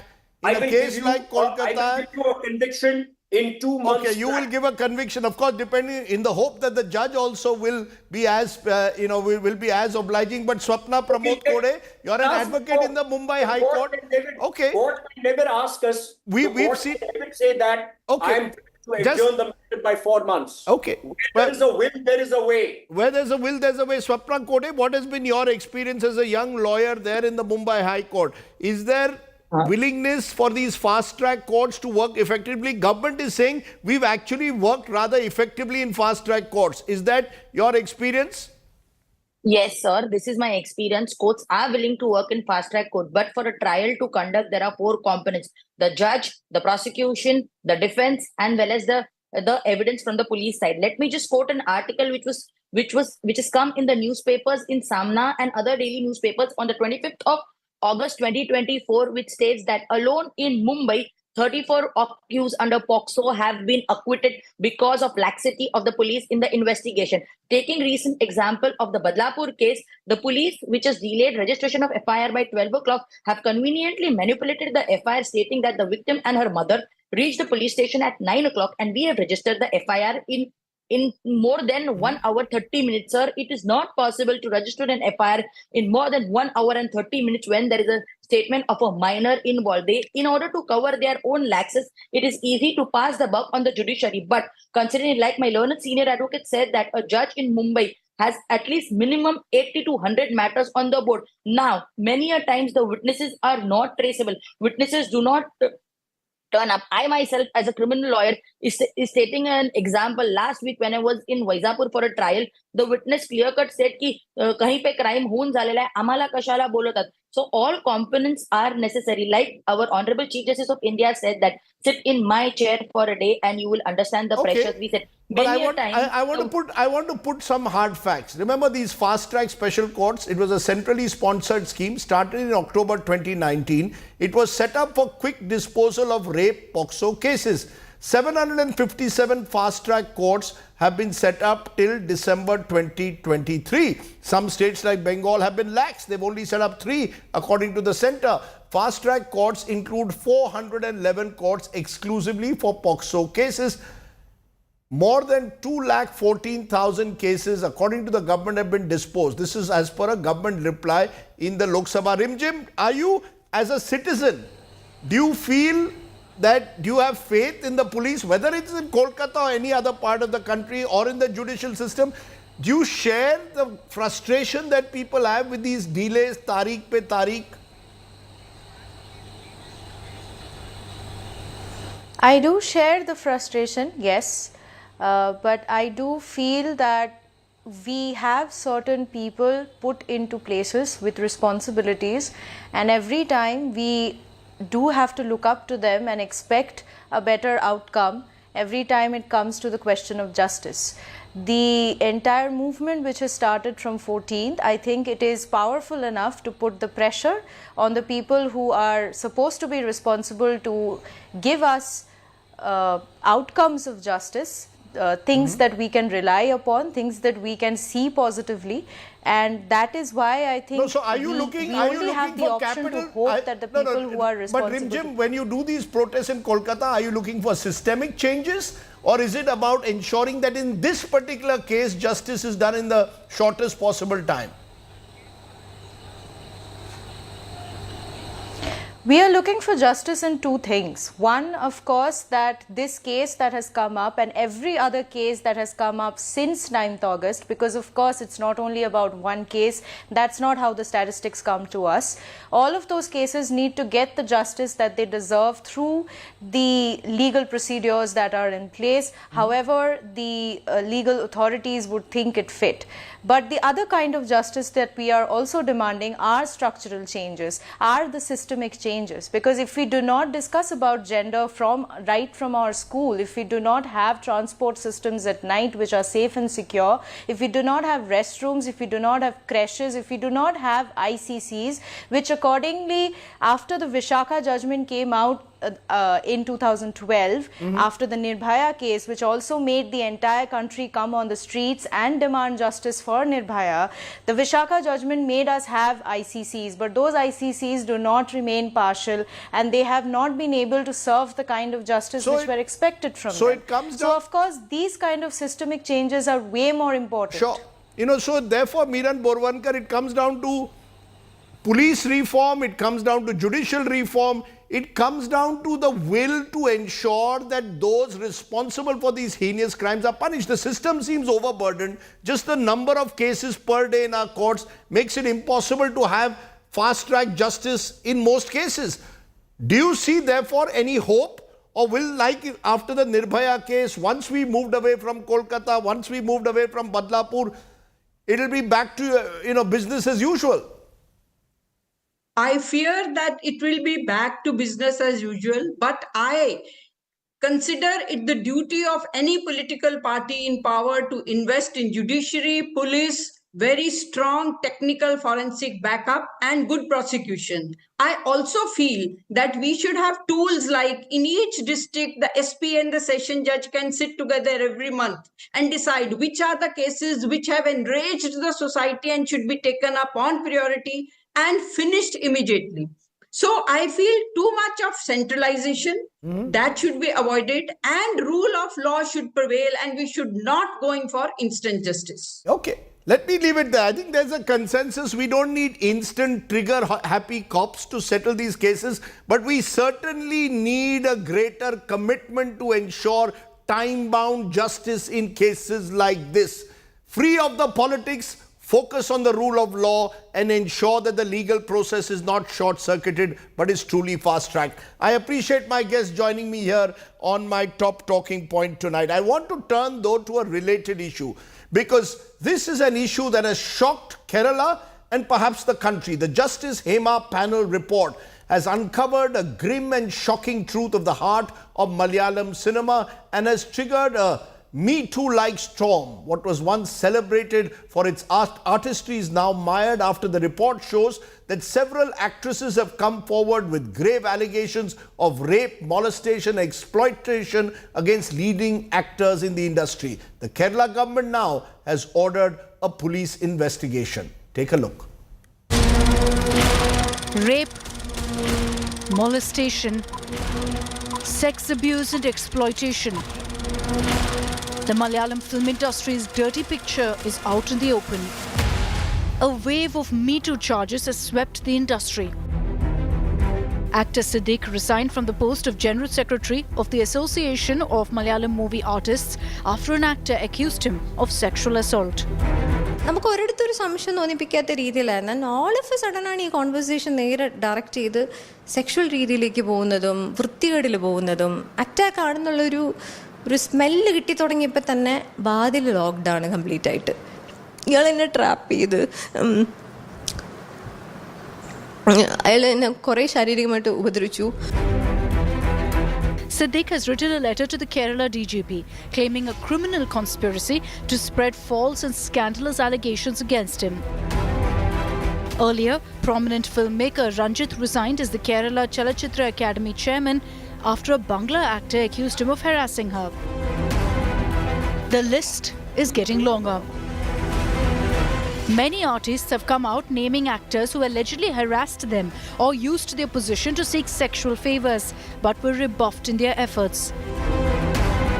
In a Facebook post, junior artist named CPM MLA and actor Mukesh, superstar Jay Surya, actor Maniyan Pillai Raju, former General Secretary of Amma, Edavela Babu and production controllers. Mukesh ചേട്ടൻ പറഞ്ഞ കാര്യം എന്താണെന്ന് വെച്ചാൽ, നീ ആർക്കും കൊടുക്കണ്ടേ മെഴുകുതിരിയുടെ ഉരുക്കോ വാസ്കല്ലേ, വാസ്ക് വെച്ച് അടച്ചു വെച്ചോ, നീ ആർക്കും കൊടുക്കണ്ട എന്നങ്ങനെ എൻ്റെ അടുത്ത് പറഞ്ഞു. അമ്മയിൽ ചേരണമെങ്കിൽ 3 സിനിമ കഴിഞ്ഞാൽ അമ്മയിൽ മെമ്പർഷിപ്പ് എടുക്കാം. ഞാൻ 6 സിനിമയോളം കഴിഞ്ഞായിരുന്നു. അപ്പം അവിടെ ചെന്നപ്പോഴത്തേക്കാണെങ്കിൽ പുള്ളിക്കാരൻ വിളിച്ച മുകേഷ് ചേട്ടൻ എന്നെ വിളിച്ചിട്ട് പറയാം, ആഹാ ഞാൻ അറിയാതെ അങ്ങോട്ടങ്ങ് നുഴഞ്ഞ് അമ്മയിൽ കയറാമെന്ന് വിചാരിച്ചല്ലേ. ഞാൻ അറിയാതെ ഒരു സംഭവവും മലയാള സിനിമയിൽ നടക്കില്ല, അത് ആദ്യം നീ മനസ്സിലാക്കിക്കോ. അപ്പോൾ ഞാൻ അവിടുത്തെ ടോയ്ലറ്റിൽ പോയിട്ട് വരുമ്പം എൻ്റെ പുറകിൽ നിന്ന് കയറി ഈ ജയസൂര്യ പെട്ടെന്ന് കയറി കെട്ടിപ്പിടിച്ചപ്പോൾ തിരിഞ്ഞിങ്ങനെ നോക്കിയപ്പോഴത്തേക്കും എൻ്റെ ചുണ്ടിലോട്ട് അമർത്തി ചുംബിച്ചു പുള്ളിക്കാരൻ. അതൊരിക്കലും അത് ശരിയായില്ല. ഞാനൊരു കാര്യം ചോദിക്കും, എസ് ഓർ ഒന്ന് മാത്രം പറഞ്ഞാൽ മതി. അപ്പോൾ ഞാൻ ചെന്തേ പറഞ്ഞു, അതെ എനിക്ക് ഇവിടെ ട്രിവാൻഡ്രത്ത് ഫ്ലാറ്റ് ഉണ്ട്, എനിക്ക് മിന്നുവിന് ഇൻട്രസ്റ്റഡ് ആണ്, താല്പര്യമുണ്ടെങ്കിൽ നമുക്ക് ഫ്ലാറ്റിൽ വെച്ച് കാണാം. ഞാൻ പറഞ്ഞു നോ, അത്ര പറഞ്ഞു. Director Tulsi Das was named by actor Geeta Vijayan as having knocked on her doors repeatedly at night to gain entry into a hotel room. Actor Babu Raj has been accused of rape by a junior artist. He's rejected the charge. A meeting called by Amma on Tuesday has been postponed after its chief Mohanlal said he would not be able to join. Prominent stars of the Malayalam industry, including Mohanlal and Mammootty, have maintained silence on the Me Too storm. If these investigations lead to the allegations being proven right, proven correct, there has to be exemplary punishments handed out. The Kerala government has formed a special investigation team to probe allegations of sexual harassment levelled by film workers. The tsunami of Me Too allegations was triggered by the Justice Hema Committee report made public last week. The report listed in detail the problems faced by women in the Malayalam film industry. The committee was set up due to efforts of the Women in Cinema Collective, formed after the sexual assault on an actor by goons allegedly sent by superstar Dileep in 2017. With Shibi Mo in Thiruvananthapuram, Bureau Report, India Today. And joining me now is Beena Paul, award-winning film editor from Kerala and someone who's taken up this issue very strongly as part of the Women in Cinema Collective. Appreciate your joining us, ma'am. The Hema Committee report has raised a storm because it seems to suggest that the Malayalam film industry is seeing the kind of sexual harassment that perhaps for the first time is being uncovered on this scale. Is this a tip of the iceberg in your view? Or is there a danger of tarring the entire industry with one brush? Certainly there's a danger of tarring the industry with one brush, simply because the Hema Committee report does not only talk about sexual harassment. It was appointed by the government to look at the entire industry, and it has come up with a whole lot of observations about the nature of the industry. Unfortunately, because sexual harassment is so prevalent, what we are seeing is now a kind of upsurge of this emotion. Women are feeling far more empowered. So I don't want to sort of think of it as a tarnishing of the industry, but a cleansing of the industry, because first of all, a lot of this has to come out, and we need to find ways to deal with it and not pretend it doesn't happen. You said that sexual harassment has been prevalent. Did it therefore require a committee report like this for it to all come out? Was this one of the worst kept secrets of the Malayalam film industry that has simply come out because now the court intervention has forced the report to be made public?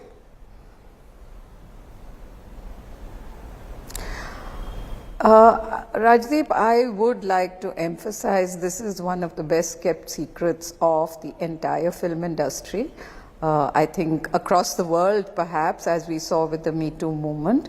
But what the Hema Committee report did, and we have to give the government of Kerala that did set up this committee, is the fact that it was actually studied and found to be true. That was, it was not just some gossip, it wasn't only scandal, it wasn't something. And I think what has happened is that this, as I said, this shroud of silence, when you have a committee pointing it out, I think it has empowered the women. And I think this is a very, very important moment, and we should not let it pass with only this, is what WCC feels very strongly. But what's happened so far is a couple of big names or a couple of names have come out and they've been forced to either step down from their positions or they've been named and shamed.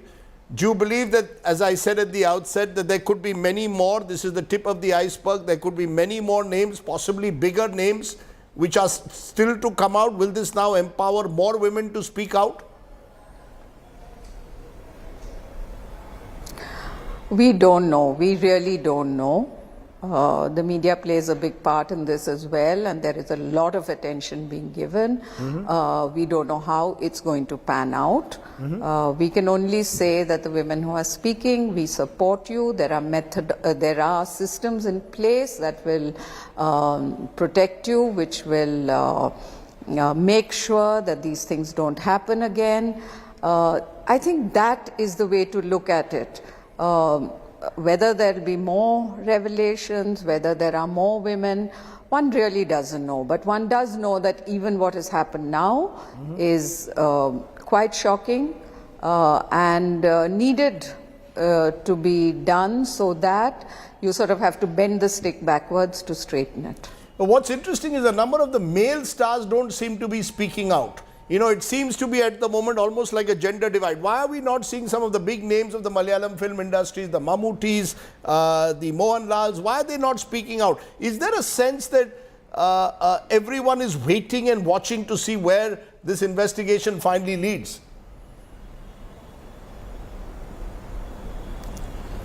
Well, you really have to ask them. We have been very vocal. We have said there is a report. We believe in this report. There are recommendations.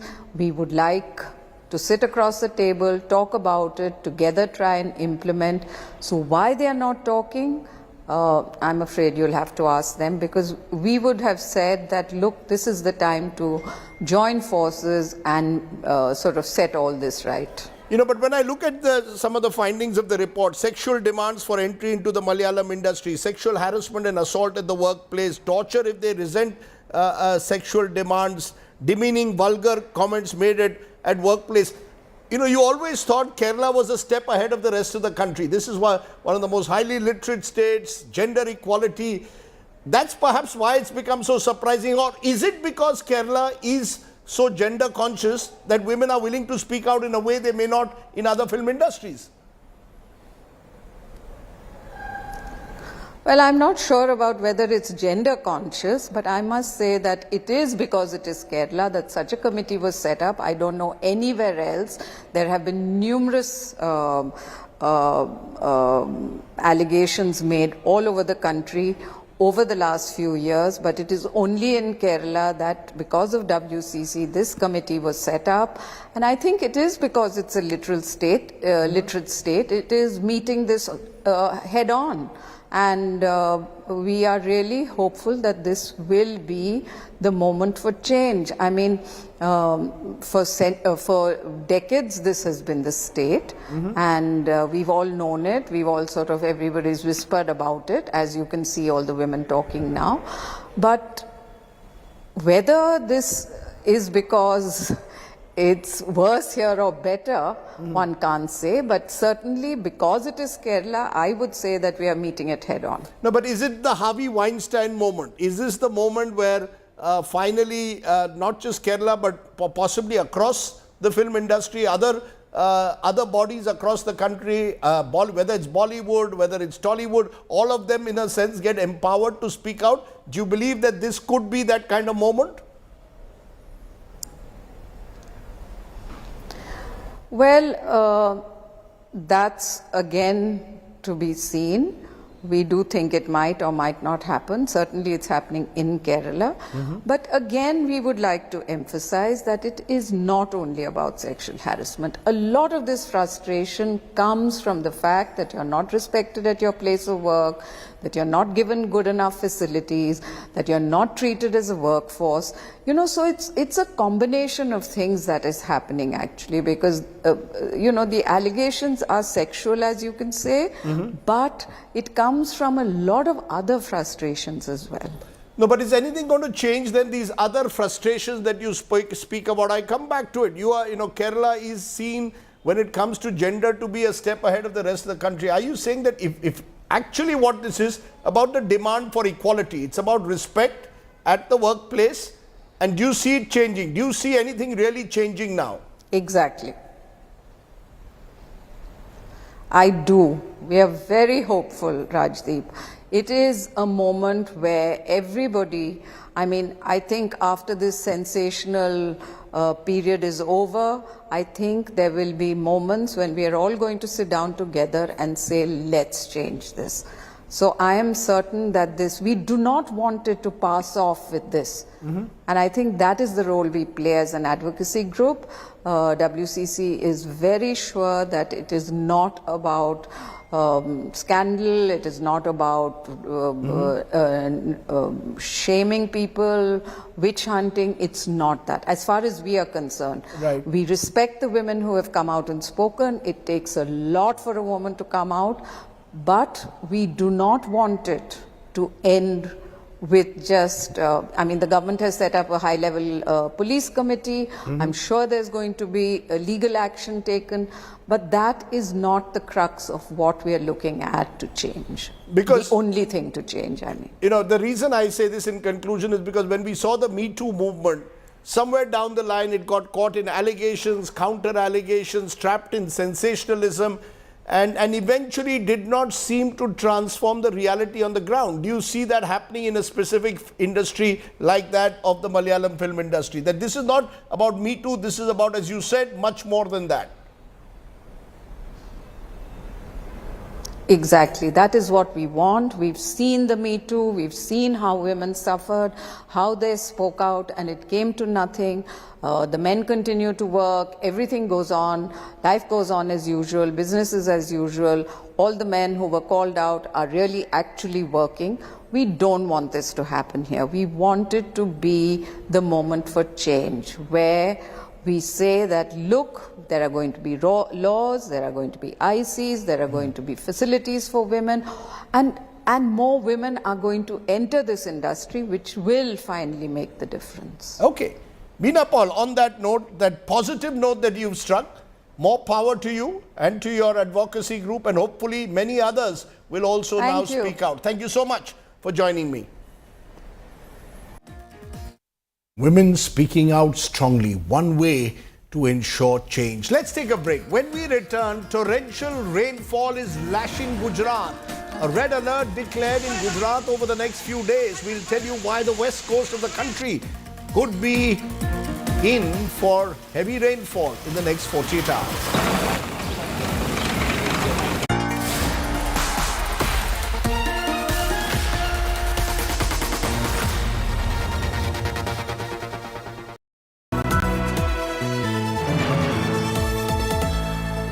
एक दोस्त है जिससे बात किए बिना हम रह नहीं सकते, बातें घंटों की हों या कुछ सेकंड्स की।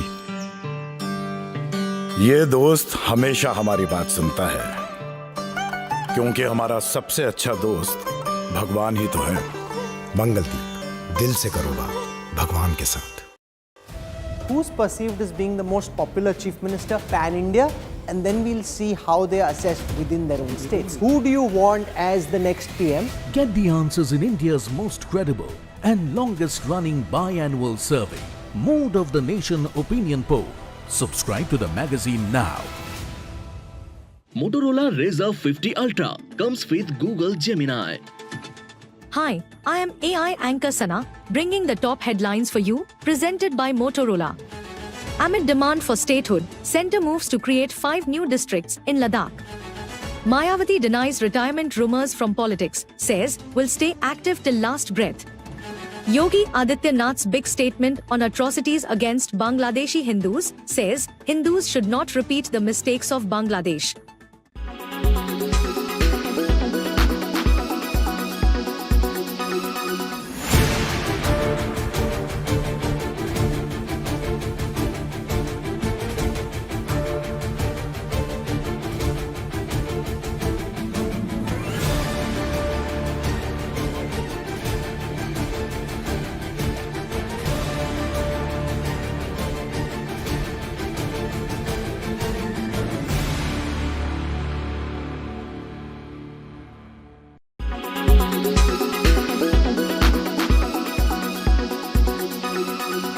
Make your media plan smarter with India Today Live TV on your connected devices. Amplify your brand with 100 million smart internet viewers. To advertise, mail us at sales@aajtak.com.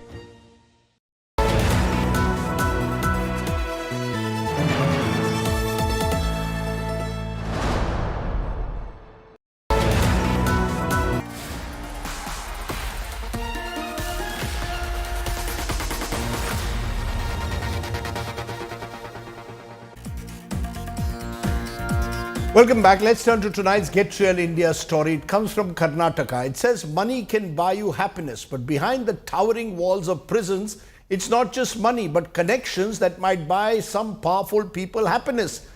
This is what happens with when a photo of a VVIP treatment for jailed Kannada actor Dasan inside Bengaluru's central jail has come to light. He's seen with a coffee mug, cigarette, enjoying himself with gangster Wilson Garden Naga. Karnataka government has now said they will shift Dasan out of this jail. Take a look.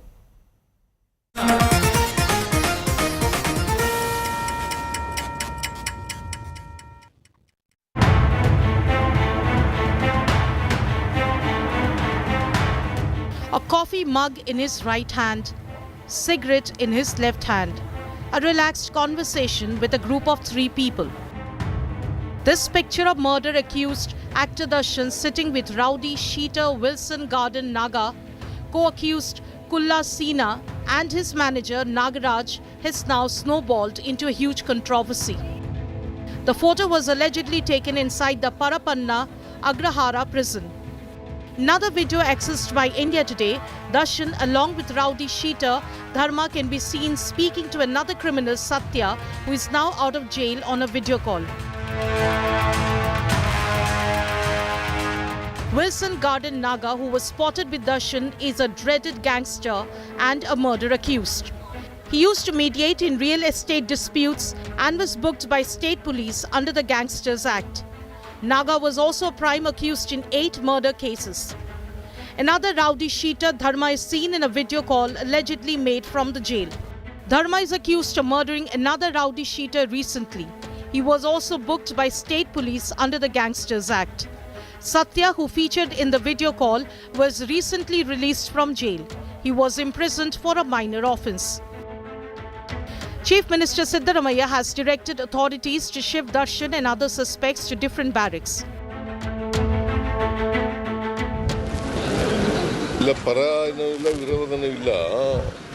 But there is a lapse on the part of the officers concerned. ಇನ್ನು ಕೆಲವರನ್ನು suspend ಮಾಡಬೇಕಾಗಿದೆ. ಇವತ್ತು home ಮಿನಿಸ್ಟ್ರಿಗೆ ಹೇಳಿದ್ದೀನಿ, ಅಲ್ಲಿ visit ಮಾಡಿ ಯಾರು ಇದಕ್ಕೆಲ್ಲ ಅವಕಾಶ ಮಾಡಿಕೊಟ್ಟಿರ್ತಕ್ಕಂಥವ್ರು ಯಾರು ನೋಡಿ ಅವ್ರ ಮೇಲೆ ಕ್ರಮ ತಗೋಬೇಕು ಅಂತ ಹೇಳಿದ್ದೀನಿ.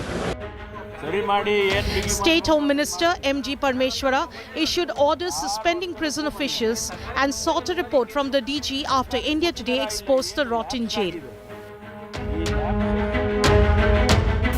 Every point of time, there are people who head this prison to take care of this prison. It is those people the negligence happens. Like this incident, it has happened. So we will take all the necessary precautions. That is why we have suspended the senior most officers. Sources say the government will move Darshan either to Belagavi or Bellary district jail. While the Congress government said that an internal inquiry was already underway, the BJP demanded a judicial probe. Suspend common हो गया. 10-15 दिन के बाद उनको suspension से हटाने के बाद वो ड्यूटी में ज्वाइन हो जाते हैं. सीटिंग जज का इंक्वायरी होना चाहिए क्योंकि एक गंभीर घटना है. This has not been endorsed by the government. It might have happened because of some local adjustments with the local prisons in charge or whatever it is. The Home Minister has already has ordered an internal inquiry. The latest pictures of Darshan's bonhomie with gangsters has raised serious questions over security lapses in jail. Darshan is accused in the murder of Renuka Swamy, a fan who was allegedly stalking the actor's partner Pavitra Gowda. Pavitra, an actor, is also an accused in the Renuka Swamy murder case. With Anaga Keshav, Bureau Report, India Today. Okay, let's turn from there to the latest on the situation on the monsoon. Rains are wreaking havoc across the western region of India, especially Gujarat. Several parts of Gujarat are inundated, displacing hundreds of people. Many schools in the state will now remain closed on Tuesday. Trains have been affected. In Maharashtra's Sindhudurg region, along the Konkan coast, a statue of Chhatrapati Shivaji Maharaj collapsed at the Rajkot fort in the afternoon. The statue had been inaugurated by Prime Minister Modi just a year ago. This region too has witnessed heavy rains and gusty winds for the last 72 hours. I want to leave you then with our image of the day. Today is Janmashtami and India celebrates the festival. Lakhs of devotees flocking to various Krishna temples across the country to celebrate Sri Krishna Janmashtami. We wish you too a happy Janmashtami. Jai Shri Krishna. Jai Hind. Namaskar. Good night. Shubhratri.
This has not been endorsed by the government. It might have happened because of some local adjustments with the local prisons in charge or whatever it is. The Home Minister has already has ordered an internal inquiry. This shows the special treatment that Karnataka Congress government gives to criminals. It also shows the kind of rot in the system that is prevalent inside Karnataka police and Karnataka jails under the control of Karnataka Congress government. Rahul Gandhi talks about Nyaya in the entire country, and they are giving Anyaya to the victim, and they are giving special privileges and VVIP treatment to a person accused of murder. This is their true face.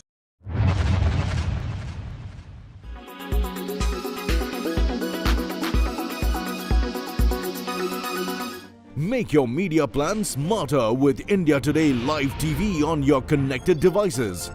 Amplify your brand with 100 million smart internet viewers. To advertise, mail us at sales@aajtak.com.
Presented by New Seltos with Kia Connect. Tech is now badass. Co-powered by Eternally Remembered, Honored, Loved with Love Kalyan Jewelers. Veka, India's largest selling UPVC window.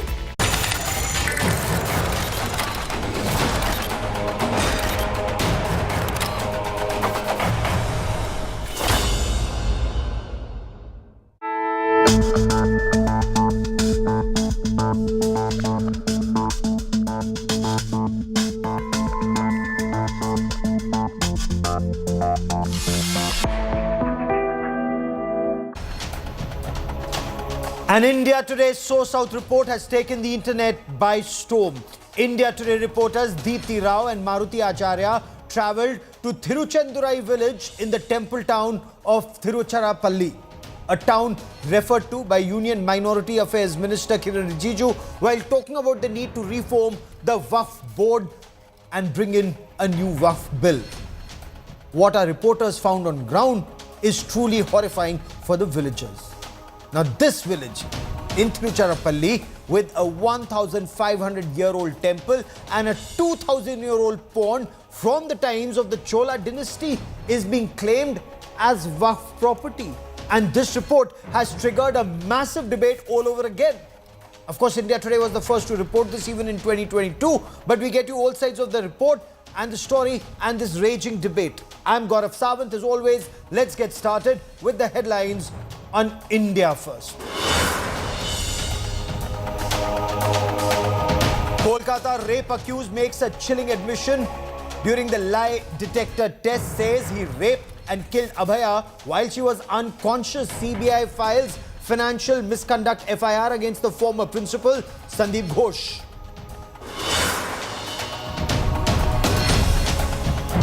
Me Too storm in Kerala. More sexual abuse charges hurled at top Kerala directors and actors amidst Hema panel report fallout. Kerala government forms a special investigation team to probe the charges.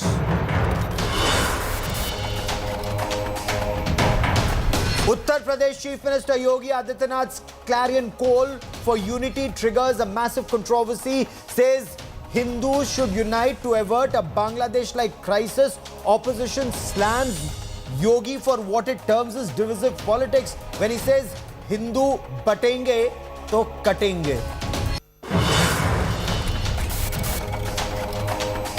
Murder accused actor Darshan gets VVIP privilege in jail. Siddaramaiah government swings into action, suspends 9 prison officials. Sources said Darshan may be moved to a new prison.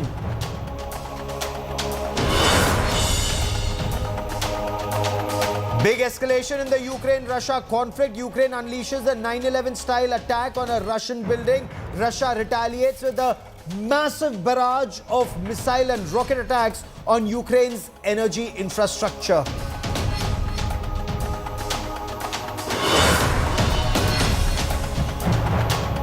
Can an entire village be declared Waqf property? In the Tiruchendurai village in the temple town of Tiruchirappalli, families fear losing their homes, their farms and their future, with Waqf claiming ownership of land that includes a 1,500-year-old temple from the times of Raja Chola. Villagers have land records that date back to 1927, way before the Waqf board was formed. The district administration has land ownership records again from 1927. The Waqf Act incidentally came up in 1954. Then 1995 and 2013 were where amendments came up. Villagers asked, can the Waqf stake claim to an ancient temple of Bharat, and can the Waqf now decide who can buy and sell land and property? Deepti Rao and Maruti Acharya travelled to ground zero to bring us this shocking report. Ever wondered what it's like when an entire village's land is snatched away overnight? That is the shocking reality of Tiruchendurai, where families are facing the nightmare of losing their farms and future. Tiruchirappalli district है तमिलनाडु में. अब सोचिए पूरा गांव को वक्फ property declare कर दिया गया है. अब सोचिए वो गांव का इतिहास 1500 साल पुराना है.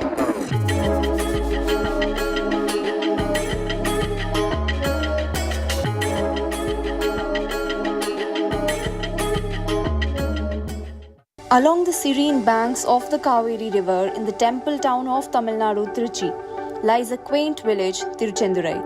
So what is really happening here, and why has this quiet village found itself in the middle of a controversy? Imagine this. You've been planning your child's wedding, something you've been looking forward to. You've saved every rupee, every penny, but you still fall short. So you decide to sell a piece of your ancestral land. But just when you're about to close the deal, you hit a roadblock. What is that? You cannot sell your land because it classifies as Waqf property. So you need to get an NOC from the Waqf board.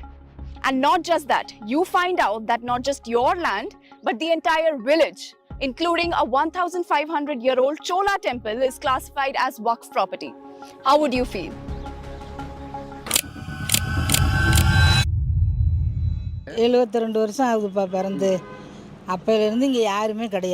வேற ஆளுங்க யாரும் வரல. நாங்க மட்டும் தான் இருக்கோம் இந்த தெருவுல. அதனால இப்ப வக்ஃப் போர்டுன்னு சொல்லவும் எங்களுக்கு ரொம்ப பயமா இருக்கு. This house is a 100-year-old house. My father-in-law bought this house and he was living here for more than 85 years. Husband, he was born here. He is now 77. His sister was elder to him. She was also born here. See, all the people, they were all here for so many years. So how can we leave and go? Where will we go?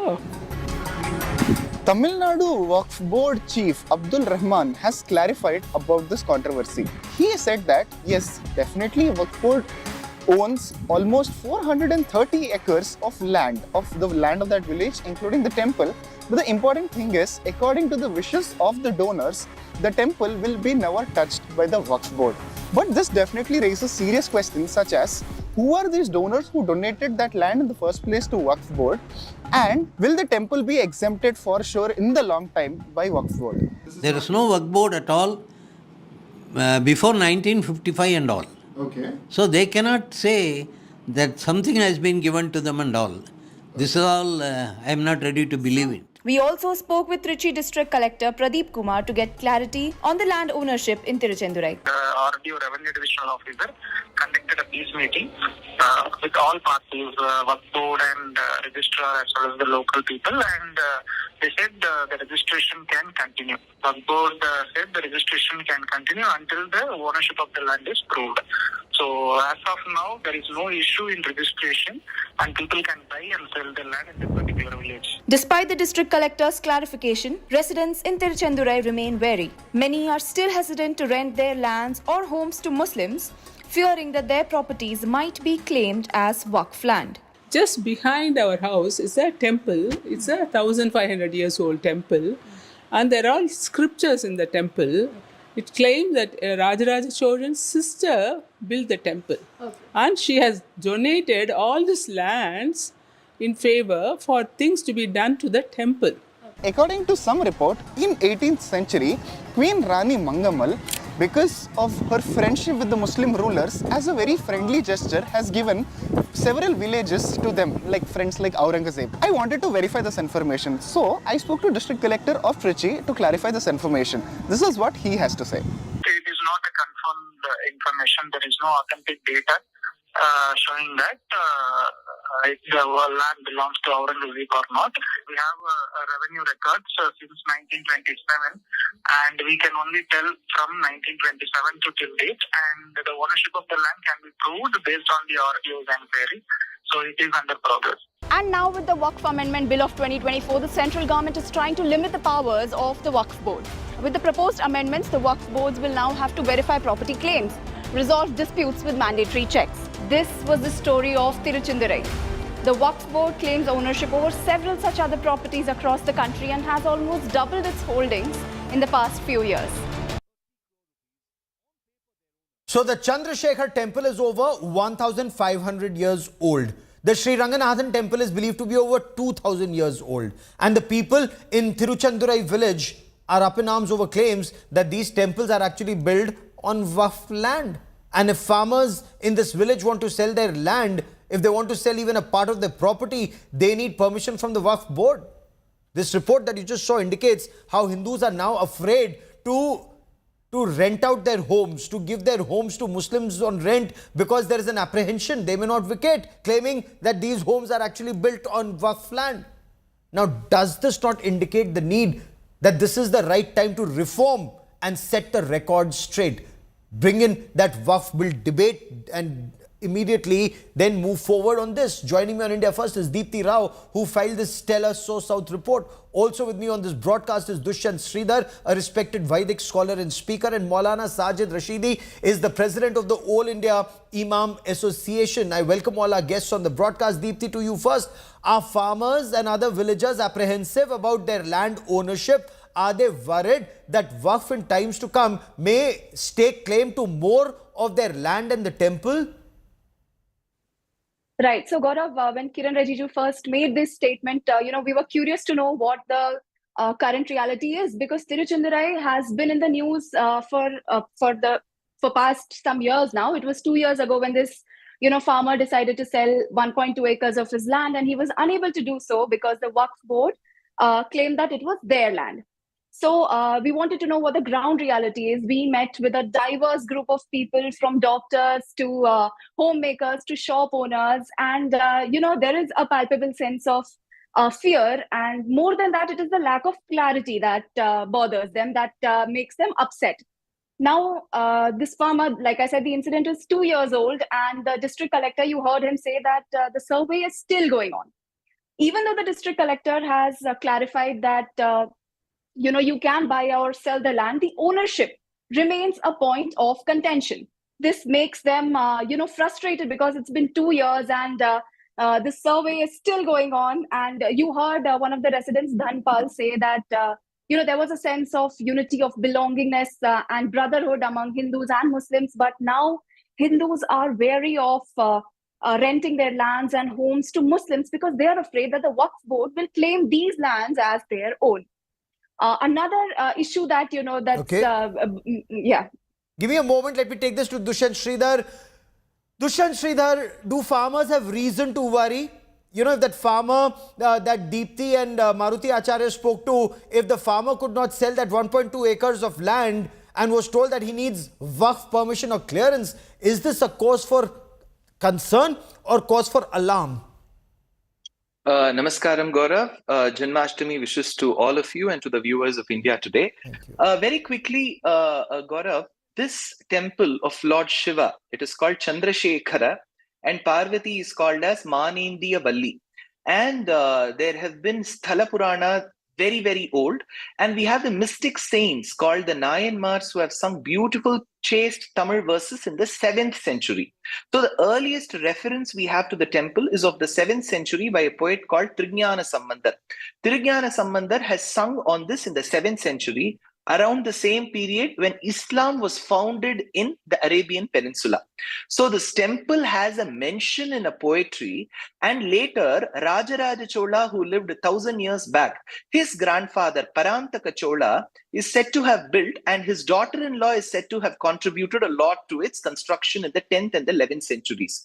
So there has been a strong literary and archaeological record, and so much so that the Chola kings have said that we have donated acres of land, 2 valleys they say, which is close to 16 acres of land for the temple exclusively. But I'll just like to read out what Abdul Rahman, the head of Tamil Nadu Waqf Board, says to the federal. He says the 1,500-year-old temple is on Waqf property. I'm quoting. But the donors of the land clearly stated that the temple should remain as is. Then he says they can produce patta. For the temple, they have to produce patta and other revenue records as proof if our claim is false. So to prove that the temple is a Hindu temple and the temple belongs to itself and to the Hindus have to go prove to the Waqf board that this is when inscriptions are there. This is really alarming, Gaurav, because today, if it has reached a temple, it has reached a temple with such high inscriptional records and literary records. Tomorrow, your house and my house could also be under question. What if not, we are not in the farmer's position? Okay, let me take this to Maulana Sajid Rashidi, and that is why perhaps you have alarm bells ringing. Kiran Rijiju referred to it as Union Minority Affairs Minister, saying it's time to reform. Maulana Sajid Rashidi ji, किस आधार पर वक्फ ये कह सकता है कि गांव की ये भूमि जिस पर 1500 वर्ष पुराना मंदिर है, ये वक्फ की जमीन है, और अभी तक वक्फ अपनी तरफ से कोई दस्तावेज क्या दिखा पाया है कि ये जमीन वक्फ भी है? देखिए गौरव जी, मैं 2-3 बातें आपके समक्ष रखना चाहता हूं। आपके व्यूअर्स को पता चलना चाहिए वक्फ है क्या। वक्फ का जो कॉन्सेप्ट है वो मैसेंजर ऑफ गॉड मोहम्मद सल्लल्लाहु अलैहि वसल्लम जो 1400 साल पहले आए थे उसके बाद से शुरू हुआ है। उसके पहले वक्फ का कोई कॉन्सेप्ट हमारे यहाँ नहीं था, इस बात को समझ लीजिए। अगर पहले का कोई इस तरह का वक्फ की बात करता है तो वो इस्लाम में मान्य नहीं है, वो गलत कर रहा है और उसका कोई वजूद नहीं है। नंबर 2, जिस तरह से किरण रिजिजू जी ने पार्लियामेंट के अंदर ये बात कही थी कि हम ये वक्फ अमेंडमेंट बिल जो लाना चाहते हैं उसका मकसद सिर्फ हमारा ये है कि 1995 एक्ट को जो लाया गया था, जो उसमें सबमिशन हुआ था और जो 2013 में उसको लागू किया गया, उसमें कुछ ज्यादा ताकत उसको दे दी गई थी, उसको कम करने के लिए हम इसको ला रहे हैं। मैं आपको एक चीज बताना चाहता हूं इसके समक्ष। ये देखिए मेरे हाथ में एक सरकारी दस्तावेज है, ये 1970 का गजट है, ये भारत सरकार का गजट है। मैं कॉपी जिसकी आपको दिखा रहा हूं। 1954 में वक्फ एक्ट आया जी, उसके बाद में सरकार ने एक सर्वे कराया, सर्वे कराने के बाद 1970 में एक गजट सरकार लेकर आई और सरकार ने हमें बताया, वक्फ बोर्ड को बताया कि ये जमीन आपकी है। नहीं तो 1970 में सरकार ये बता रही है कि 1500 साल पुराना मंदिर जहां है वो 1400 साल पुराना आप जैसा कह रहे हैं वो जमीन उनकी कर दी। नहीं, आप मेरी बात को समझिए। नहीं, मैं आपकी बात को ही समझने की कोशिश कर रहा हूं। आप ये कह रहे हैं कि 1400 वर्ष पहले जिस तरह से आपका वक्फ का कॉन्सेप्ट आया, तो 1500 साल पुराना मंदिर उनका कैसे हो सकता है? ये तो थोड़ा ये बात गले से उतरती नहीं है। बिल्कुल गलत है, बिल्कुल गलत है, हमारा नहीं है। तो मंदिर आपका नहीं है, वो भूमि आपकी नहीं है, आप मानते हैं? नंबर 1 सुन लीजिए, मैं अपनी बात पूरी कर लूं। जी जी जी। तो ये 1970 में जो गजट आया, सरकार ने हमें सारी संपत्ति बताई कि आपकी ये जमीनें हैं, और सरकार ने बाकायदा गजट पर हमें उन तमाम संपत्तियों का ब्यौरा दिया, और वो भूमि एकाएक दोगुनी हो गई 2011, 12, 13 में, मतलब 4 लाख एकड़ से 8 लाख एकड़ हो गई। और ये भी प्रश्न उठता है कि आखिर जमीन दुगनी कैसे हो गई? गौरव जी, मैं उसी बात पर आ रहा हूं, मुझे 2 मिनट और दीजिए। देखिए, ये एक और दस्तावेज मैं आपको दिखा रहा हूं, ये 10-12 पेज हैं। मैं सिर्फ दिल्ली की बात कर रहा हूं, दिल्ली के बाहर की बात नहीं कर रहा हूं। ये दिल्ली के अंदर 250 बीघा जमीन, 250 बीघा जमीन केंद्र सरकार के पास, केंद्र सरकार की एजेंसियों के पास, दिल्ली सरकार के पास, दिल्ली सरकार की एजेंसियों के पास वक्फ की है। और ये वो जमीन है जो 1970 के गजट में मौजूद है, जो सरकार ने हमें बताया था कि ये जमीन दुष्यंत श्रीधर आपके लिए एक प्रश्न लेकर आए हो। Dushyant, you have a question for मौलाना साहब, गो अहेड। सर बस 30 सेकंड दीजिए। इन जमीनों को न सरकार से हम वापस ले पाए, न सरकार इन जमीनों का किराया आज के हिसाब से हमें दे पा रही है। नहीं तो जमीन का आधिपत्य आपकी वो जमीन या वक्फ की वो जमीन कैसे हुई? ये भी तो वेरीफाई होना चाहिए ना कि किस आधार पर किस सरकार ने जमीन वक्फ के नाम पर कर दी। मैं ये कहना चाह रहा हूं, नहीं, क्या ये किसी की बपौती है कि ऐसे ही नाम कर दी? तथ्य क्या है उसमें? इसका परीक्षण होना चाहिए। Dushyant Shridhar, you have a question for मौलाना साहब, गो अहेड सर। नहीं तो सरकार करेगी ना इसका। So Gaurav, I just have a few remarks. 2 points. See, Abdul Rahman, the head of the Tamil Nadu Waqf Board, says, I'm quoting from the federal, the 1,500-year-old temple is on Waqf property. There is no harm in having a temple on Waqf land. He quotes. Now the point is, he says that the 1,500-year-old temple is on Waqf land. See, the problem is, Gaurav, we don't realize the underlying problem here. If a temple built by a king, maintained and renovated by a king with inscriptions itself faces the problem, imagine the villagers and farmers, they won't have patta more than 200 years old. So if a king with inscriptions and the temple, the person on record goes on to say at the federal that the 1,500-year-old temple is on Waqf land. Absolutely. Then imagine what will be the state of the villagers. Villagers will not have more than 100-year-old record. Absolutely. Deepti, the district collectorate also told you that the revenue officer is conducting an inquiry.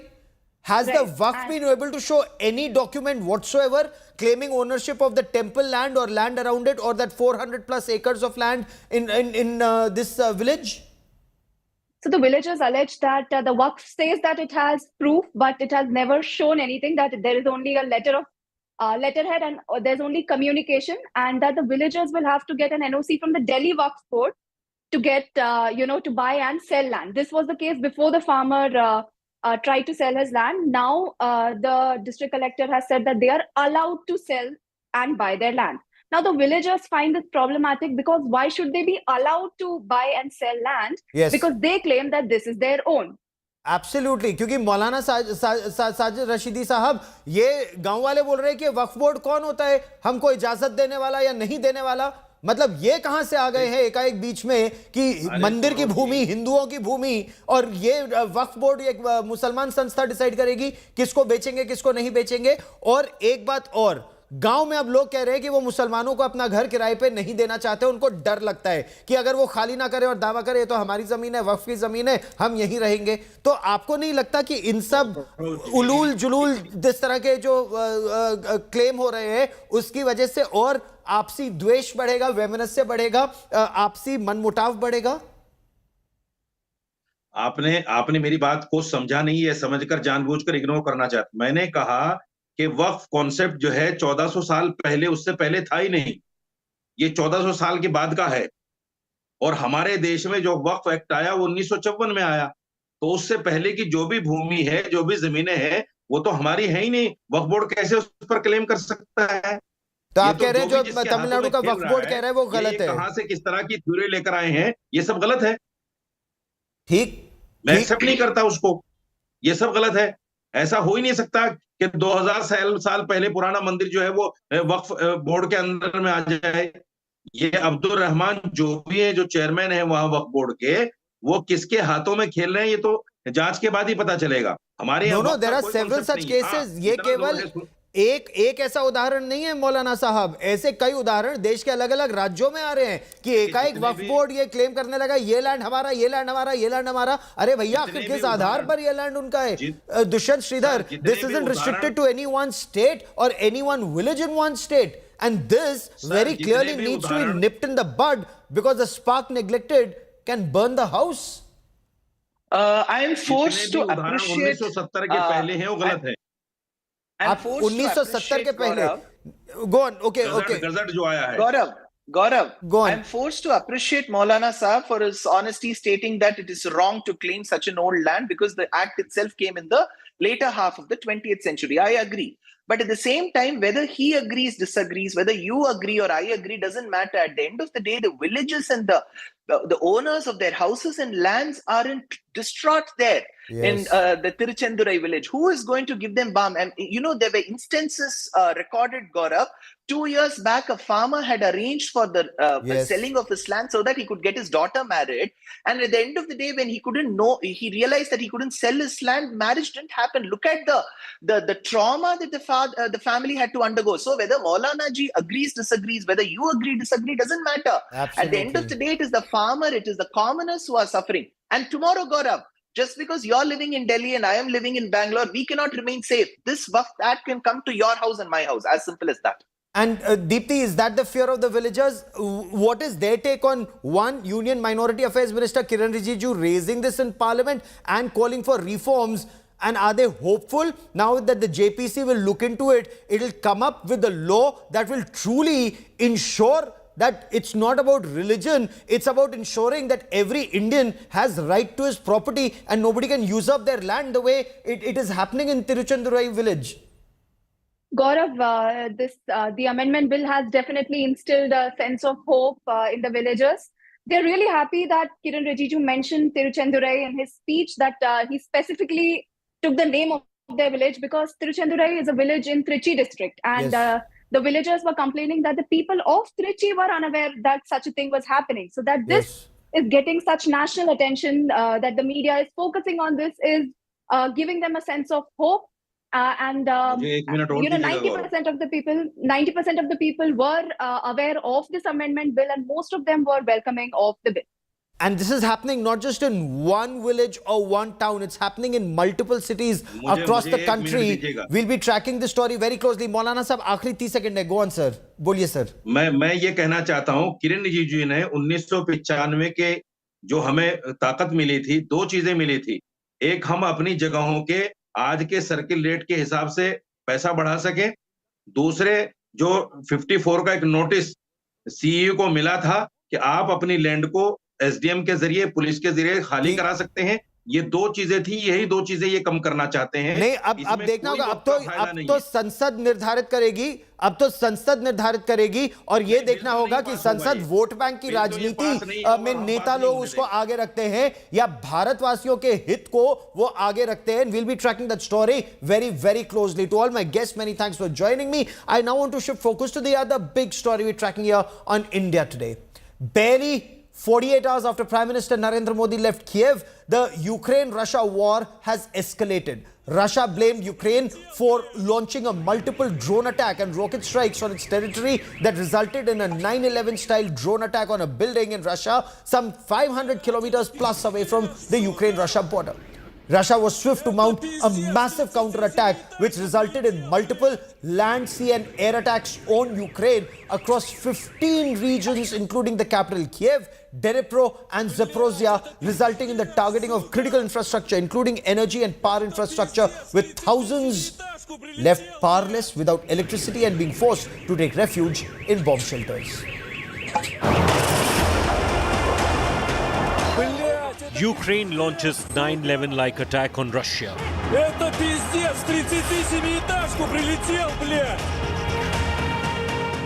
A drone launched by Ukraine struck into 38-story building in Russia's Saratov region. The exact moment of the drone attack was captured on camera and it went viral on social media. Many people were injured in the attack and several houses were damaged. Soon after the drone attack, Russia unleashed a barrage of missiles and drones towards Ukraine. Multiple explosions were heard in key Ukrainian cities, including capital Kyiv and Kharkiv. The situation in Pokrovsk remains tense, with fighting continuing in multiple areas. Due to bombardment by Russia, blackouts were reported across Ukraine. Ukrainian forces shot down a Russian cruise missile near Zakarpattia in western Ukraine.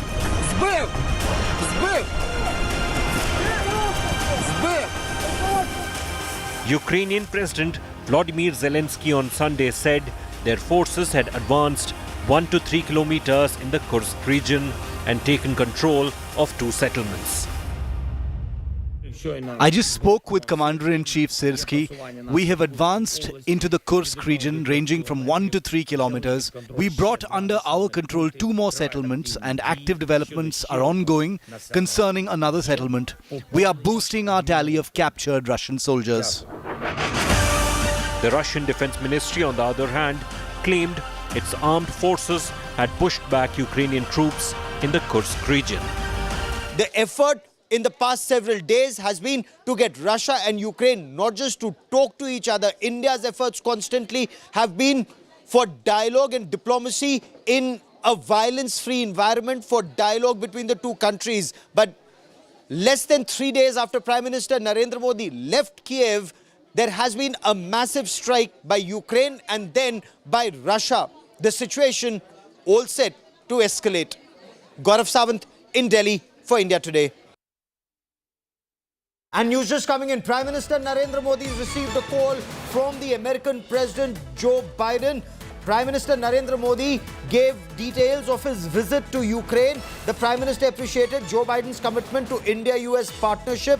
They've discussed the partnership between the 2 countries, how it will benefit entire humanity. They discussed regional and global issues, including the situation in Ukraine. The Prime Minister briefed the American President on his recent visit to Ukraine and reiterated India's full support for early return of peace and stability. The 2 leaders emphasized restoration of law and order and ensuring safety of minorities, particularly Hindus, even in Bangladesh. So Bangladesh issue was also discussed. They reiterated commitment to further strengthen multilateral cooperation, including the Quad. The Prime Minister conveyed his appreciation of President Biden's deep commitment to India-US comprehensive global strategic partnership based on shared values of democracy, reviewed significant cooperation and progress in bilateral relations. The 2 leaders had a detailed exchange of views on a number of regional and global issues. Important point, while discussing the situation in Ukraine, Prime Minister Narendra Modi briefed the US President on his recent visit to Ukraine, reiterated India's consistent position in favor of dialogue and diplomacy, and expressed full support for early return of peace and stability. The 2 leaders agreed to remain in touch, expressed their shared concern over the situation in Bangladesh, and emphasized restoration of law and order and ensuring safety and security of minorities, particularly Hindus in Bangladesh.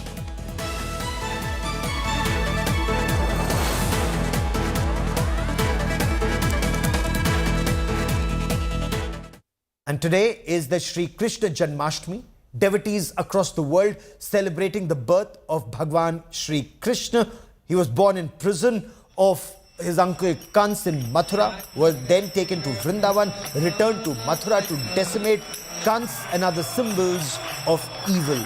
He gave the world the knowledge in the form of Srimad Bhagavad Gita in the battlefield of Kurukshetra. His birth is being celebrated by devotees not just in India but across the world. We leave you with these images of the celebration.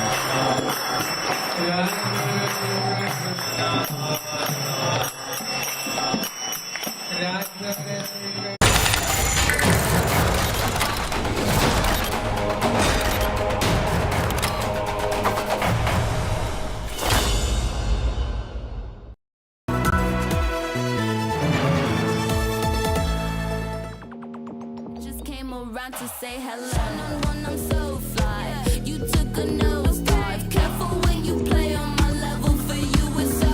Hey, hello. Motorola Razr 50 Ultra. Flip the script. Hello, Moto. While Abhaya's parents have lost their daughter, these young doctors have promised to keep the fire burning for justice. And we at India Today are sure to keep the cameras rolling. This is Nabila Jamal signing off for India Today with camera person Pawan Kumar from Kolkata. Grounded in journalism, on the ground reporting. Only on India Today TV.